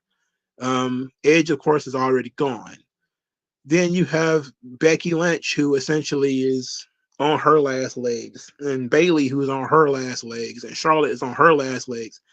You probably are going to have a mass exodus. And probably by 2028, there might be maybe one person from this era still around that's like a quote unquote legend. It's probably going to be fucking Natalia. But yeah, I can see that a lot of these people are going to start stepping down eventually. I mean, it's a bottleneck right now, and especially at the top of the company, because I think Cody Rhodes don't even want to be wrestling at his 40s and stuff. So he's probably going to be ready to call it quits too. So yeah, it's probably going to be a whole bunch of people ready to ride off into the sunset soon. Mark Forster says, ready to die or life after death? Oh, that's a good question. It's a hard one too. I'm partial to Ready to Die because it's more cohesive, but I do really enjoy Life After Death. And there's a lot more tracks on Life After Death that I will play again and again and again. But Machine Gun Funk is something. That's something special. unbelievable. Oh, but hmm, I think I'm going to go with Life After Death. Notorious Thugs is on Life After Death, so I gotta cheat. Mongo's Pistons just took the lead going into halftime. Don't tell me, because if they lose, I'm going to be very, very upset. Not that I care about the Pistons anyway. If I cared, I'd be watching the game. Mark Ford says, do you think 1994 was a great year for hip hop? Biggie's Ready to Die, Nas, Illmatic, Common's Resurrection, Pete Rock, CL, Smooth, the main ingredient. What a underrated album that was. Common's Resurrection was a pretty fucking good album too. Shoot, it sure was. But 94 was a very solid year. That was a very solid year. 94 or 96. 94 or 96 might be like the best years. 92 was pretty solid too, but 92 is basically like West Coast shit. You know, that's when the Chronic came out and Snoop Dogg and all them. They took over at that year. So, but 94 was something. You know, 94 was tough. You specifically for New York hip hop. Well, Common is from Chicago. WWTNA for who blew up their career worse due to the mental fall off, Lauryn Hill or Kanye? Well, Kanye lost billions of dollars in contracts, but he's a talent, so he can make his own music. He can chop up his own soul samples and rap his own, or he can pay people to write lyrics for him or whatever the hell. He's a talent. Lauryn Hill, well, she had a lot of help, and those people walked out on her, and she ain't made another album since. She's incredibly talented, can sing, she can rap, she can do everything. But there's a reason why she didn't, I think. I think that a lot of the people who were helping her are no longer around. And it's unfortunate, but I think Lauryn Hill could have been, she's still very highly regarded. Just if you listen to the score, and that's the I'm about to say the Roots, god damn it. That's the Fuji's second album, by the way. The first album was, it wasn't much.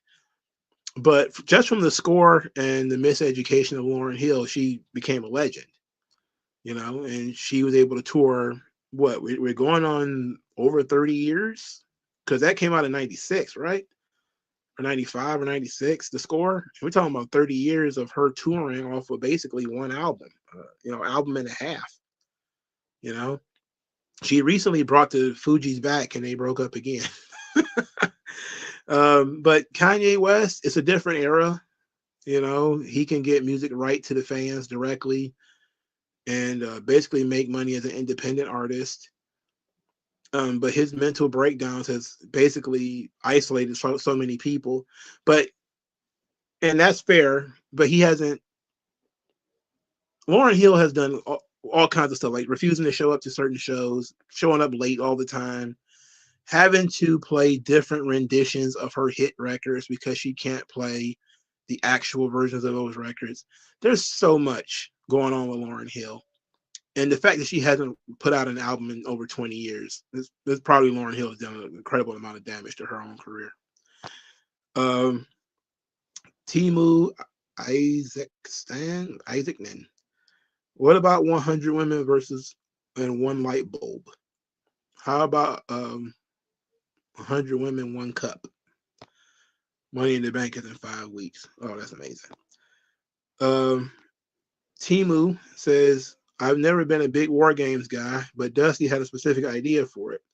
And it's not booked like these days. It falls apart from the get-go if the baby faces get the advantage. They never should have the advantage. And you know what? It's not even great for the heels because it's still the same problem. Now, what they tried to do was try to make a different issues with the babyface have the advantage, so the heels have to pay goalie, or in one time, the babyfaces had the advantages, but somebody on the babyface side turned heel in the middle of the match. Okay, you can do different stuff like that, but you still have to wait until everybody's in the ring to start the match. So that still doesn't help matters. Um, Hop says, do you believe Shedeur Sanders will be a starter for the Cleveland Browns? Ooh, I think they will probably pressure to start, but I think we'll see how he plays in the preseason. Um, fifth round draft pick, and that's tough. I don't think he's. They're not picking him like he's going to start. I can tell you that much, and they're probably not that interested in him starting. But if he over delivers in preseason, they're probably going to give him a lot of minutes on preseason. He probably going to get a lot of minutes in preseason just to make sure that they got what they wanted, and to see if he's going to, if he's really going to step up and play, or if he's going to act like, oh, it's preseason, it doesn't matter. At that point, he's probably going to get benched. Degenerate Sharingan says Pain is his favorite Tupac song. Great job. Good point. Jermaine Chapman, can you see any pros or cons to a $3 studio-led WWE? $3 studio? I don't even know what that is. Big Armada says you could also argue things like permanent federal funding to HBCUs and diversity quotas, scholarships, loans, or reparations. At least that's my argument against reparations. You know what? There is, to some degree, that argument as well. You know, there has been so many giveaways to Black America. It's basically just been to Americans in general, but largely to a lot of Black people, that a one-time cash infusion of even if it was like $2 million or whatever per person, it wouldn't go anywhere in terms of generational wealth. Most people would blow most of that money within their own lifetimes. So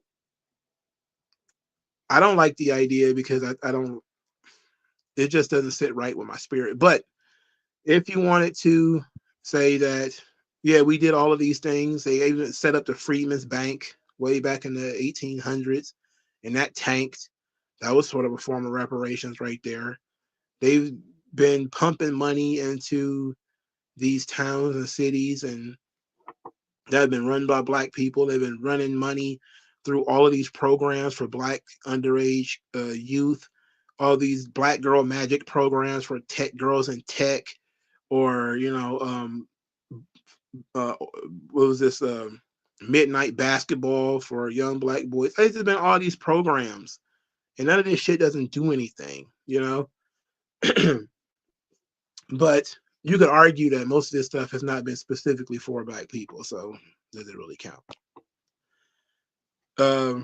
Degenerate Sharingan says, honestly, specifically on the internet, especially with these Tariq Nasheed types, I can't really take the reparations movement seriously, and I am pro reparations, by the way. That's interesting. I don't take the reparations thing seriously because I don't take seriously anything where people are saying, I'm going to get reparations. I want somebody who is not going to get reparations to step up and come up with an argument. Everybody's coming up with all these self-serving arguments. I want reparations, and here's how I want it. I want a paycheck. It's like, okay, for starters, let's go about proving that you really came from one of these plantations. And I'm not just saying like, your grandma was born on a plantation. No, show me that your grandma was an actual slave owned by somebody actually who had some kind of position of authority or power or whatever, not just some private owner. And that's another thing when it comes to the reparations is you're suing for something that was legal at the time that it was occurring. Now, when you typically talk about reparations, you're typically talking about a crime that was perpetrated upon you by somebody else. So if somebody, take a brick and throw it through your window, and they say, okay, you have to pay for the window, and you have to pay for, emotional suffering and damage or any damage that happens due to you breaking that window, because breaking the window was a crime. Slavery was legal. There was never really too many conversations about making it illegal. So the idea that you would get monies for something that was not a crime doesn't make sense. And then it was something that everybody was participating in because it was a legal venture. So it doesn't make sense. And you can't even argue the morality of it. It's like, okay, we can say that the moral and the legal are two different things. And it always is usually. Slavery is immoral, but it was legal. Because at the time, all the people who were engaging in slavery had only known a world that had slavery. None of these people grew up in a world that didn't have slavery. They had slavery in England. So there was slavery in England when they came from, or Spain or whatever, where they came from. So clearly, why would there not be slaves in the United States? Like this is how we lived over there. So why wouldn't we have the slaves here too? Like there was never a world where that didn't exist. So it never crossed their mind that what they're doing was quote unquote a crime. So you're already saying that you want to be paid for something that's not a crime. And on top of all the benefits that you received as a youngster coming up, well, especially if people who are my age group who probably went to some kind of years and years of free education, years and years of food stamps, years and years of living in the projects and having the government take, control your house. I shouldn't say control, but fund where you live. It's hard to argue. It's like, okay, great grandma was born on a plantation where she worked for free and was maybe abused and beat up. And that was a very terrible time for her. But her great granddaughter is raising a son in the projects and she don't have to pay fucking rent. She's getting money from the government and she doesn't have a fucking job. She doesn't have any fucking money. Everything she gets comes from the government. Like that's a complete inversion of the slave narrative. It's like, okay, yes, this happened to your great grandma, but then look at your mama. Did your mama live in like subsidized housing? Did you get food stamps? And were you going to public school that somebody else paid for? Like, I don't know, man. Like it's really weird to me that people want to be paid for something that they didn't do, but they don't want to consider all the things that they got for free that they didn't work for. Why are we even? I don't understand it. It's very weird. Very strange decision making there. I don't know, man. I haven't heard a reparations argument that made sense to me yet. I'm willing to entertain it if somebody can make a decent reparations argument, which I haven't heard one yet. Now, you can say there is a reparations argument to be made for people who were the victims of like a convict leasing program. If your great granddad was picked up for vagrancy and thrown in a prison in Alabama, where he ended up being forced into labor, where he worked to death on a roof or something like that, and he died, you should get reparations because your grandfather died in horrible prison conditions, and the state was responsible for him. And you should get money for that because his life was in the hands of the state. All right. When you're talking about slavery, you're talking about individuals. You're not even talking about the government because the government didn't own slaves. People in the government owned slaves. Thomas Jefferson owned slaves. He would be a slave owner whether he was in the government or not. That's the thing about private property. He owns, like George Washington owned slaves. He owned slaves before he was the fucking president. So it wasn't like the government gave him slaves. He already had fucking slaves. That goes back to what I was saying before. Like they had already known a world where there were slaves. There were slaves and there were free men. That was that. That was, how the world worked. So I don't know. I don't get it. AEW saved WWE. They was on the verge of collapse, according to Alvarez. Yeah, he tells that story a lot, doesn't he? He's such a ridiculous man. Only time they got really close to going out of business was like 93 to 95. That it was very close, and a lot of that was due to the steroid scandal and the Ring Boy scandal, and Vince being accused of rape, and them looking really bad on Donahue. It took them forever to pull out of that. They were really bad straits at that point in time. But other than that, they've been financially secure since 1963. Darren Miles says, how come it's called the Mick Foleyfication instead of the Bret Hartification? Because Mick Foley was the first guy that became really popular based off of the childhood desire to be a professional wrestler, and was a backyardigan. You know, like he was the first to do that. Yes, you heard about Shawn Michaels having the boyhood dream, but you really didn't hear about as much about that until he won the title. Mick Foley's entire buildup was about his childhood and how he saw Superfly Jimmy Snuka jump off the cage. And then there's the home movies of him being Dude Love. Bret Hart was born in the business. You know, he just couldn't help it. You know, his dad was a promoter and a wrestler. He just couldn't help it. But Mick Foley was like the mark who had no business being there. And all the fans were like, wow, I want to live vicariously through Jimmy Snuka too. And then they started having their own dreams. And then you start seeing Kevin Owens. And they started doing it with Shawn Michaels too. Like when the Shawn Michaels feuded with Ric Flair, they showed the photo of him pretending to be Ric Flair on the magazine cover and all that stuff.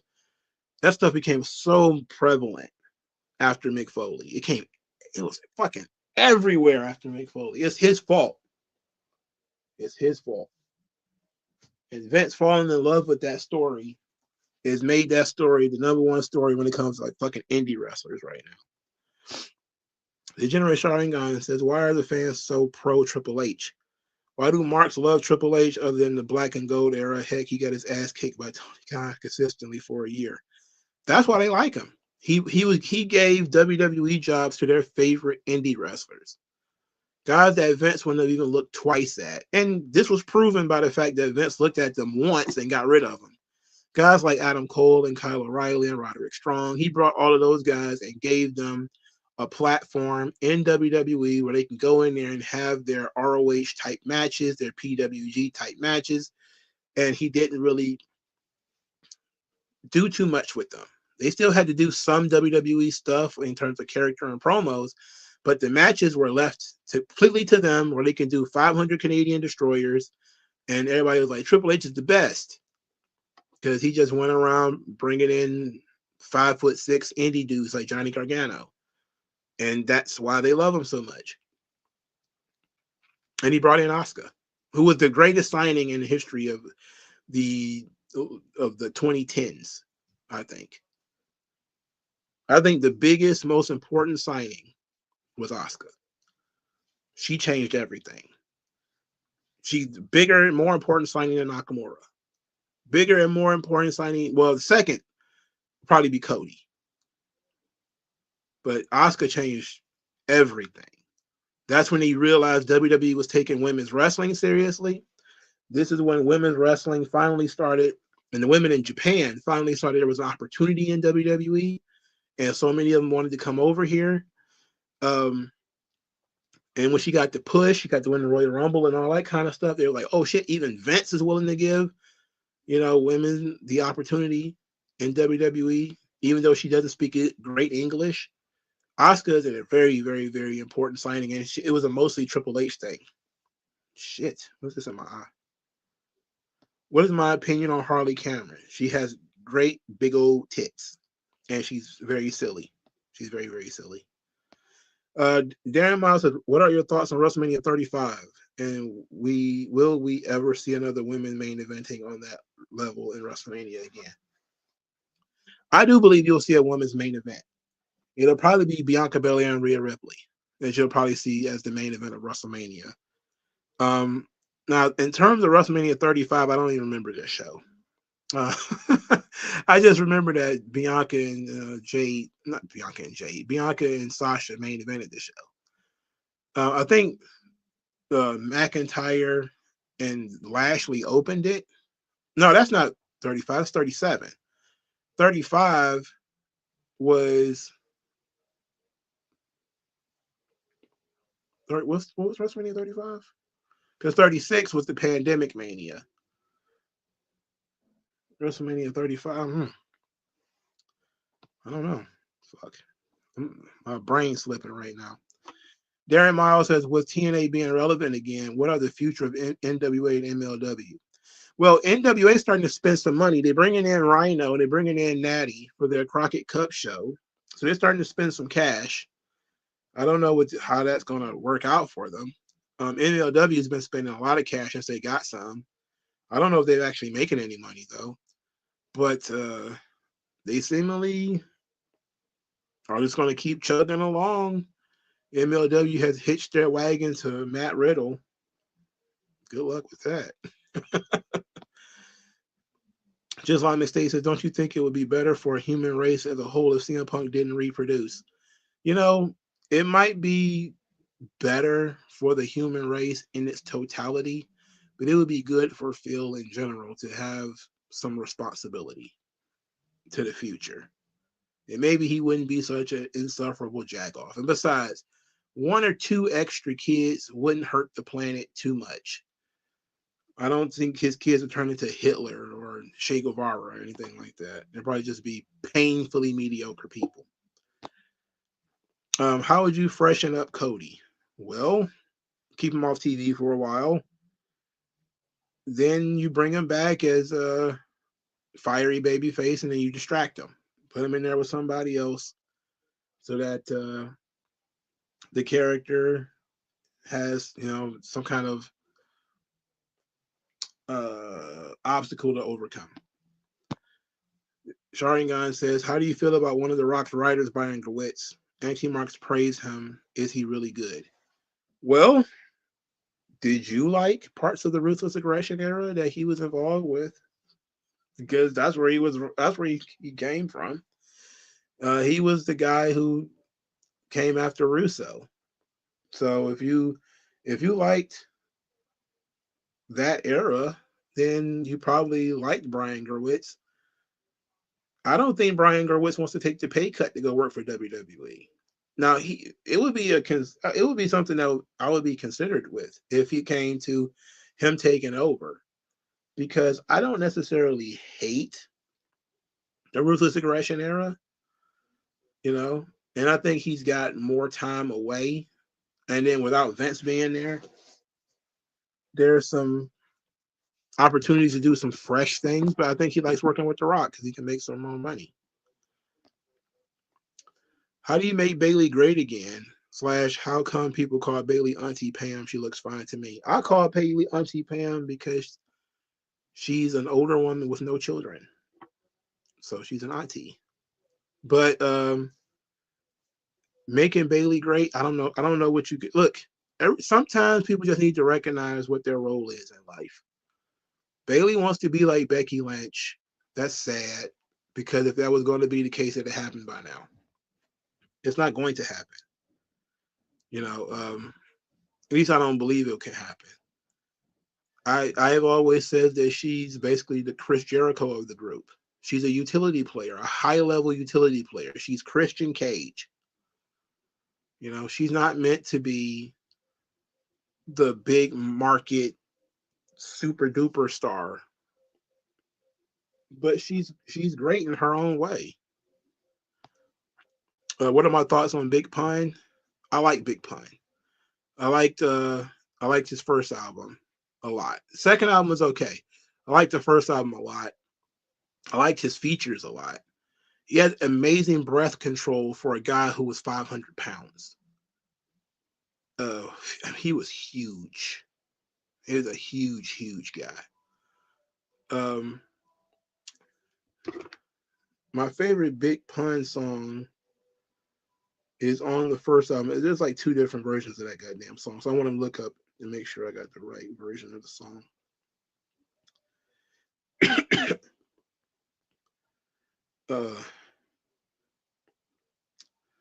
while I look that up, I go to Degenerate Sharingan. It says, if CM Punk wants to become a father, that's up to his choice. Some IWC people are just so goofy, acting as Punk is the worst thing in the world. I don't think he's the worst, but I think he's pretty bad. Um, I fell out with him a long time ago. Even before he left WWE the first time, I was never a huge fan. I mean, I was a fan. I was a big fan up until like maybe 2012. Then I think he started getting kind of insufferable. It only got worse since. I didn't forgot they did a posthumous Big Pun album. It's not super lyrical. It is The Dream Shatterer. I think there's a different version of that song too, but that's like one of my favorite Big Pun songs. Also, a big fan of Twins, Deep Cover 98.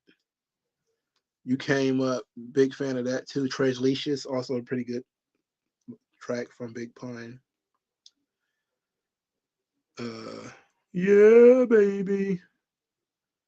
What is this? Um, Off with His Head is tremendous. I like that. Um, let's see. Nigga shit is great too, which is crazy. Again, Puerto Ricans. So yeah, I liked Capital Punishment better than Yeah Baby. Even though I probably paid Yeah Baby more due to the fact that it came out when I was buying CDs. Najee Savage says, why do you think? Why did they pair Julia and Roxanne? Probably more or less to keep both of them in the main event. You think Cora and Roxanne would have been better? I think Cora sucks. And I think everybody recognized that Cora is just not good. And people are just realizing this. Don't look, they putting Nikita Lyons on Evolve. Like she already announced she's gonna be popping up on Evolve soon. Don't be surprised if Cora Jade doesn't also get sent to Evolve. Or she's gonna get sent to TNA again. She's just not good, you know. Najee Savage says also Kanye fell off, gotta be studied. How is hanging out with streamers like Sneeko and Neon and Dave Blunt. Yeah, he's got Dave Blunt writing his songs now. That's gross. That's really gross. Kanye just he's trying to put people on, but he's also constantly burning bridges. So like he's constantly going off on people, and it's crazy. Dennis King for $10 says, "Love the content, bro. Can't wait till you do more historical topics." Thank you very much. Tomorrow you're gonna have some fun. We're talking about A.D. Gilbert. Degenerate Sharingan doesn't think Kanye has fallen off in terms of relevancy. Oh no, he's still very culturally relevant. That's not going anywhere. Him coming out and saying that J. Cole's music is unlistenable is hilarious. Because I haven't listened to a J. Cole album in years. I haven't listened to a J. Cole album in years. So maybe he's telling the truth. But he's also very two-faced. He'll attack Drake and then he'll apologize. He'll go after Kendrick, then he'll apologize. So he'll probably apologize to J. Cole tomorrow.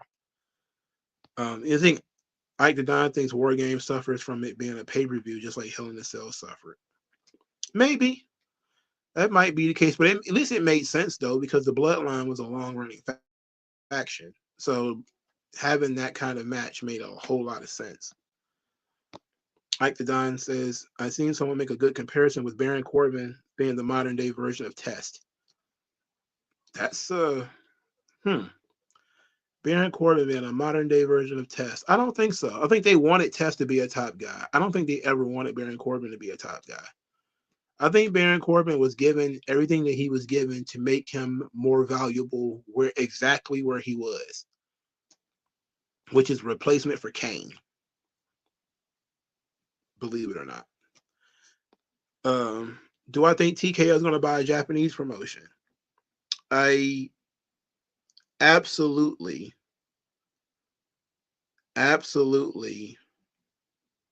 think they probably will consider,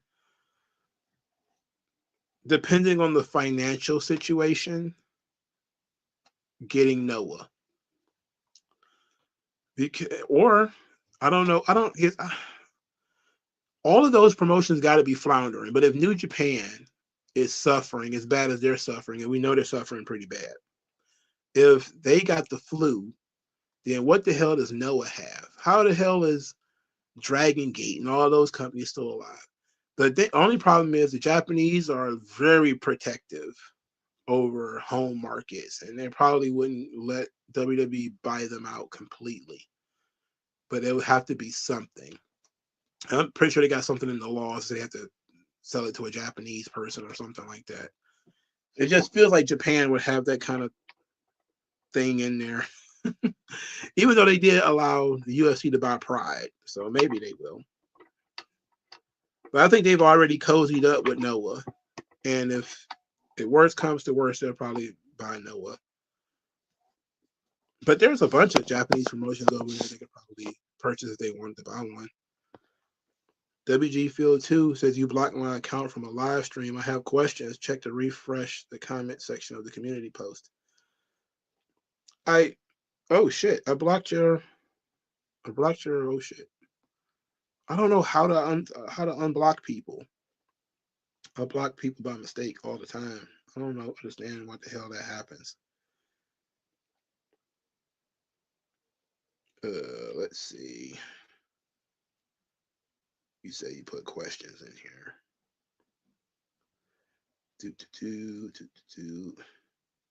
How do I unblock? I don't know how to unblock people. Timu want reparations for Triple H's booking.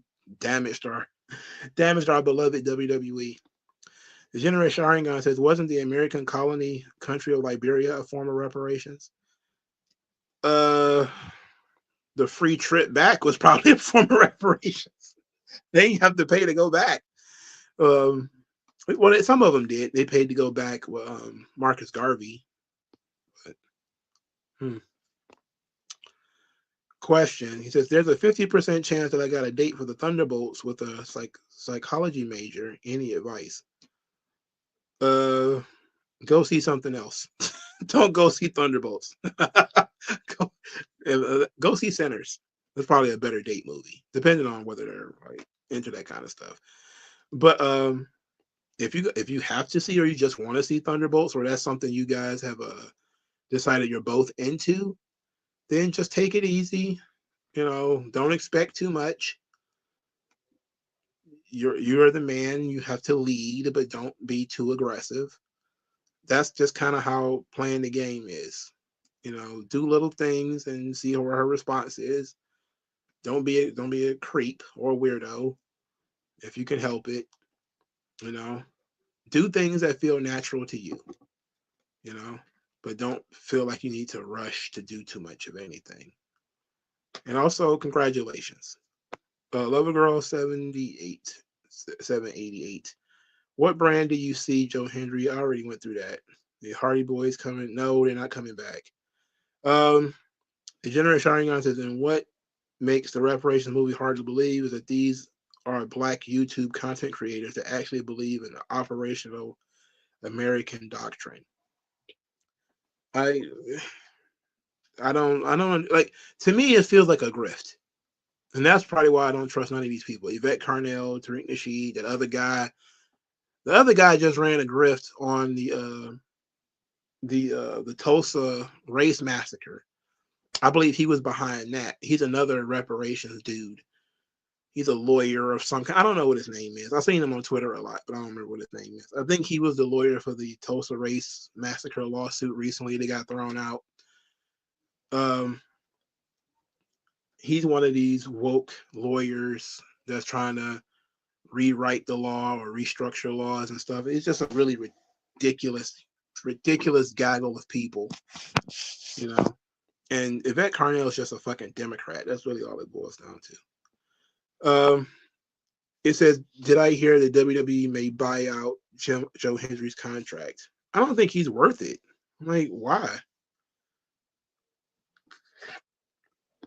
He said the Aboriginal doctrine, the belief that Black Americans are indigenous to the Americas, not descendants of African slaves.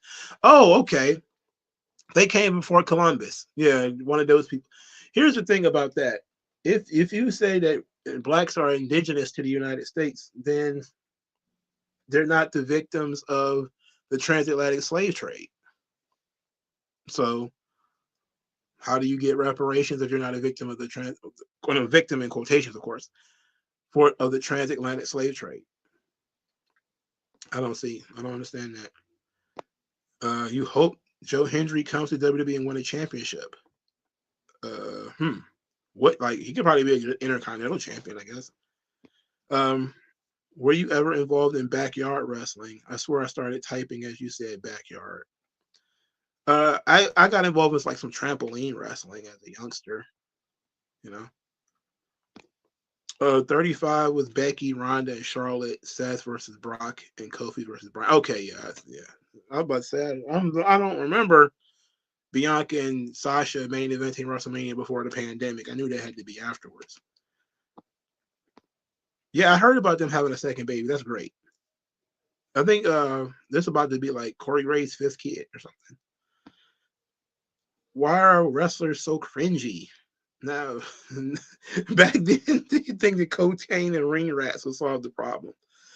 The kinds of people who were allowed in the business back then solved this problem. Nowadays, anybody can get into wrestling, and there's a bunch of theater kids in there. Most of them, like, you used to be able to just bully people out, which is what they want now. Now they want people to bully out guys like Logan Paul, right? Oh, you need to bring back bullying. Like, well, if they did, the Young Bucks wouldn't be there anymore, you know? All right. So it's over 2 hours now. We got a bunch of questions that came in from WG Field 2. He got 10 questions. We're going to go in through these, and then we're going to wrap it up. 1, with WrestleMania 41 being over, what would you rate the event? Does this solidify Triple H isn't ready to book a Mania, or he's a bad booker in general? Well, considering The Rock's and Ari Emanuel's involvement, and the fact that most of the card was weak, I think that he just was trying to please everybody. He needs to focus on what the hell he wanted to do and do that, and not let people come in and control his show. The problem with that is when the people who are above him are trying to get involved and control his show, there's nothing he can do about that. I think he's a bad booker. I think I've always thought he was a bad booker because I used to watch NXT. Now, the early NXT, I was actually cool with up till about 2016 or 2017 when it became the Super Indie. That's when I stopped being cool with NXT. That's when, I started seeing guys from TNA come over, Bobby Roode and stuff, and just like dominate. It stopped being about the young guys and the young girls trying to, one day work their way up to WWE. It started being about washouts from TNA and Ring of Honor coming to WWE and getting huge pushes. And hey, what happened to that entire generation of people that were on, that should have been there in 2016, 2017, 2018? They were gone. And some of those people were good signings, but the developmental part actually suffered quite a bit. 2, with the WWE boom period dying off, do you think AEW can step their game up? Have you seen the most recent Dynamite? Have you seen the most recent? My God. Hell no. They're terrible. They're awful people, brother. They're doing real bad.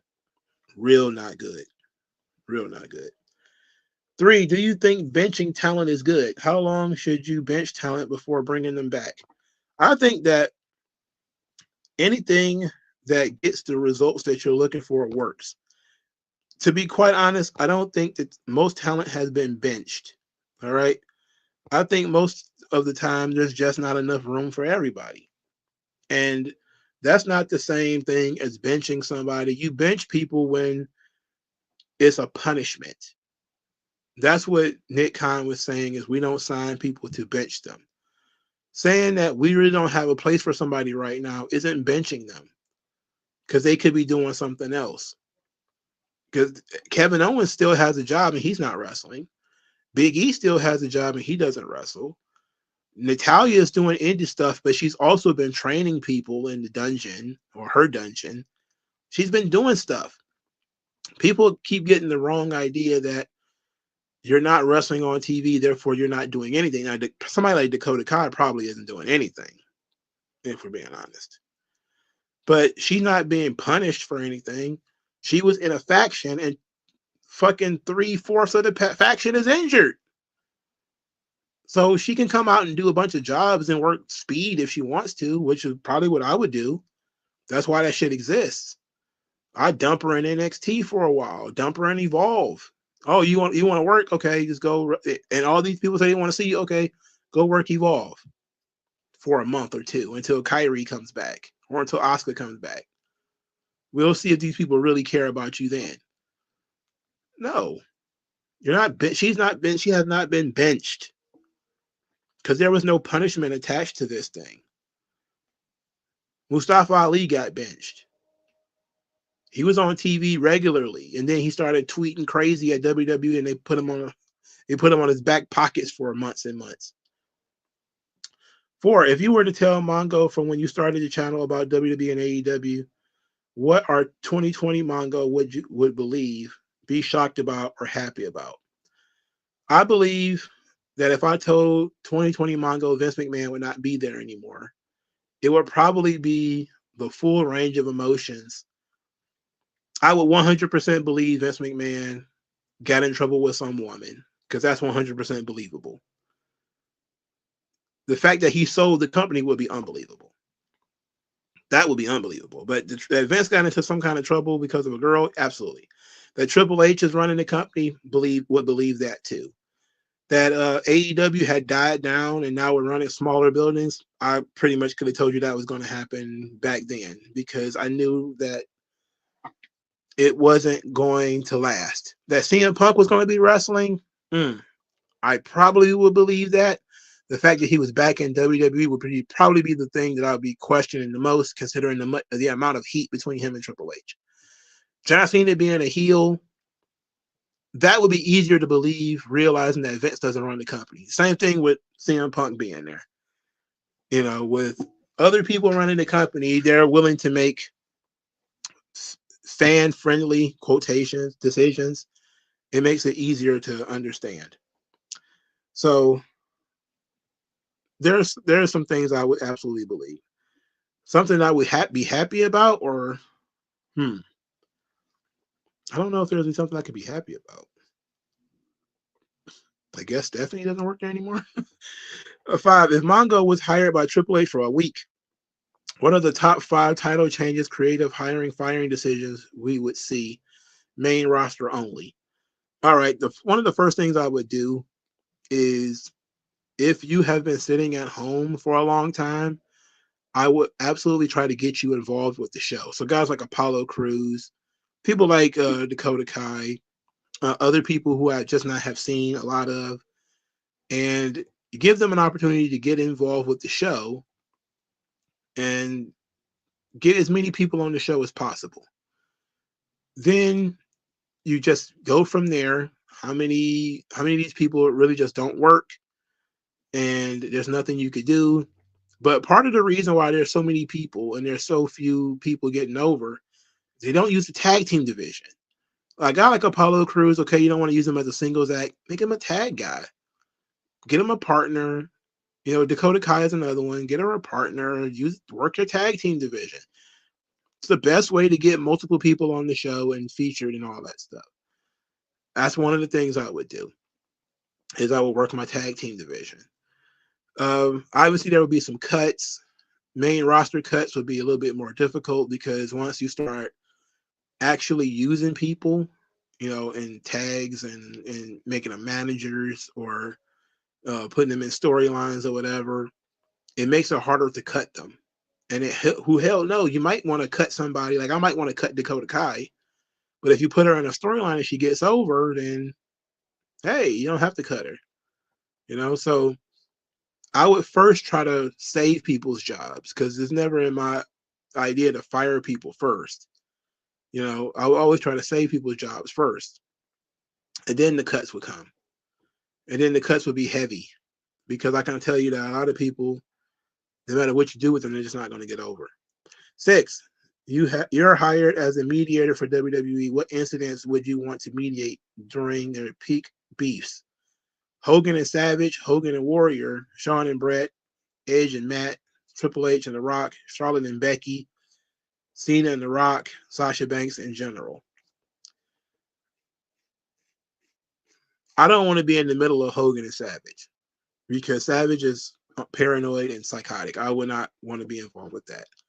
I don't think I would want to be involved with Hogan and Warrior either because Warrior is a dickhead and who knows, he might frustrate you.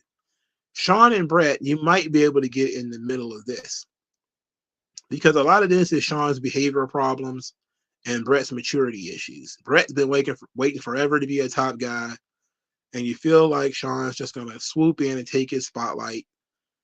You can assuage Brett probably by just letting him be the champion for a while and playing into his ego. And then, slowly but surely getting Shawn in there and keep checking the temperature every once in a while about these guys and how they're getting along. And a lot of it was also the click, Nash and Hall being in Shawn's ear. And those guys being important elements on the show, being way too important on the show. If we're going to be honest, they're more important than the Hearts were. You probably could have got in the middle of that and tried to help it in some way. Edge and Matt, oh my God. Outside of firing everybody, I think they probably handled it the best they could. Matt made it public. He also made threats. He had to go. There's nothing more you can do about it. Triple H and The Rock is just a dick measuring contest. Triple H is an asshole and was being a bully. I think keeping those two apart is probably the best way to handle it, or you sit them down and try to force them to talk it out. Same thing with Charlotte and Becky. You got people who are super competitive against each other. And no matter what they say, they're manipulative and duplicitous. So they'll probably tell you one thing, they'll shake hands and then go out there and start doing backhanded stuff. I think Cena's a good soldier. His issues with The Rock probably could have been assuaged just by telling him, hey, knock it off. We need this guy. Go out there and do your job and chill out. And Sasha Banks, man, there's only so much of that shit you can deal with. You don't have any magic crystals on hand, so I'm not sure how you're going to be able to fix that problem. I'm kidding. She wants to win every time. She has the Bret Hart issue. It's all ego. She wants all the money. She doesn't want anybody to make more money than she does. She wants the huge push. She don't want it to put over anybody. So there's not much you can do with her. You can give her something, and hopefully that's enough. But as you see, Vince gave her a lot, and then she still complained and she still whined, and now she's gone over to AEW, where she hasn't had that problem yet because she hasn't had to put anybody over yet. 7. Do you think Jimmy Uso was initially meant to be the breakout star? Do you think we will see him capture the U.S. IC title? No, I think that once Jay really got started during the Clash of Champions feud with Roman, I think that's when everybody was like, yeah, Jay can be the guy. Maybe they didn't think he could be where he is now because a lot of that was him being drunk. But I think they kind of saw that there was something special about Jay, even back then, that he was good at, having a different range of emotions. I don't think the company was particularly behind breaking up the Usos in general. I just think that the idea fell into their hands due to the pandemic, and Jay Uso was ready for the occasion. 8. Why does WWE allow Charlotte to just manhandle talent? She was beating Tiffany, Kyrie, and Nikki Ash during their matches. It's wrestling. It's not ballet. So I'm pretty sure they looked at it like, can you handle it? And much like, Bradshaw going there and stiff people a bunch. Charlotte's a difficult one, isn't she? She's a tough one. She's tough, isn't she? What she did to Kyrie though should have got her suspended. I'm not even gonna hold you up. She gave Kyrie a concussion. She should have been suspended for that. 9. Was WWE partnering, buying AAA, partnering with Noah and TNA in hopes of selling? Do you think they'll need a new brand, or they'll just allow them to cross over with NXT outside Rumble appearances? Um, I think they're smarter by just controlling the promotions as they exist and not changing them too much. Like the smart thing is to, because what you see with CMLL right now is they're calling themselves authentic lucha libre and all this kind of stuff, which doesn't really change what it was in the beginning anyway. AAA has never been traditional lucha libre. Traditional lucha libre is CMLL. It always has been. But CMLL is going to play the race card. They're going to play the nationality card, and you just have to get people to not care, because of all the people who are stars in AAA are Mexicans, and it doesn't look like it's changed that much. Then people won't care. And then look, it's not that the Mexicans are against WWE either, and that's the positive. Is most of the fans won't look at it. The hardcore fans will, of course, look at it like it's a bad thing, but a lot of the casuals and tourists and stuff won't look at WWE being involved as a negative. They'll look at it as a boost, actually. Maybe some of those big stars will come down here. I don't think they will, though. And Conan said that they're going to have some regular crossover with main roster stars, not just NXT, but that's obvious because, Rey Mysterio is going to make appearances. Dragon Lee's going to be there. Penta and Phoenix are going to show up.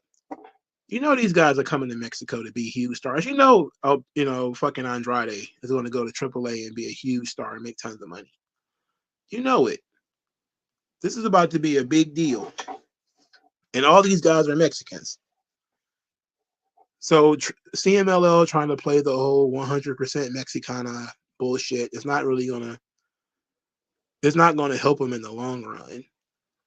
Because people are not going to give a shit about that if they simply don't want to watch the product. But right now, people do want to watch the product. They like CMLL. So, it is what it is. All right. It's time to go. Oh, it's time to go.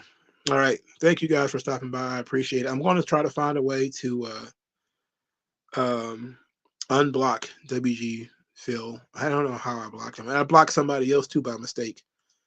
I got to figure out how to unblock people. But thank you guys for your time. I'll talk to you guys later.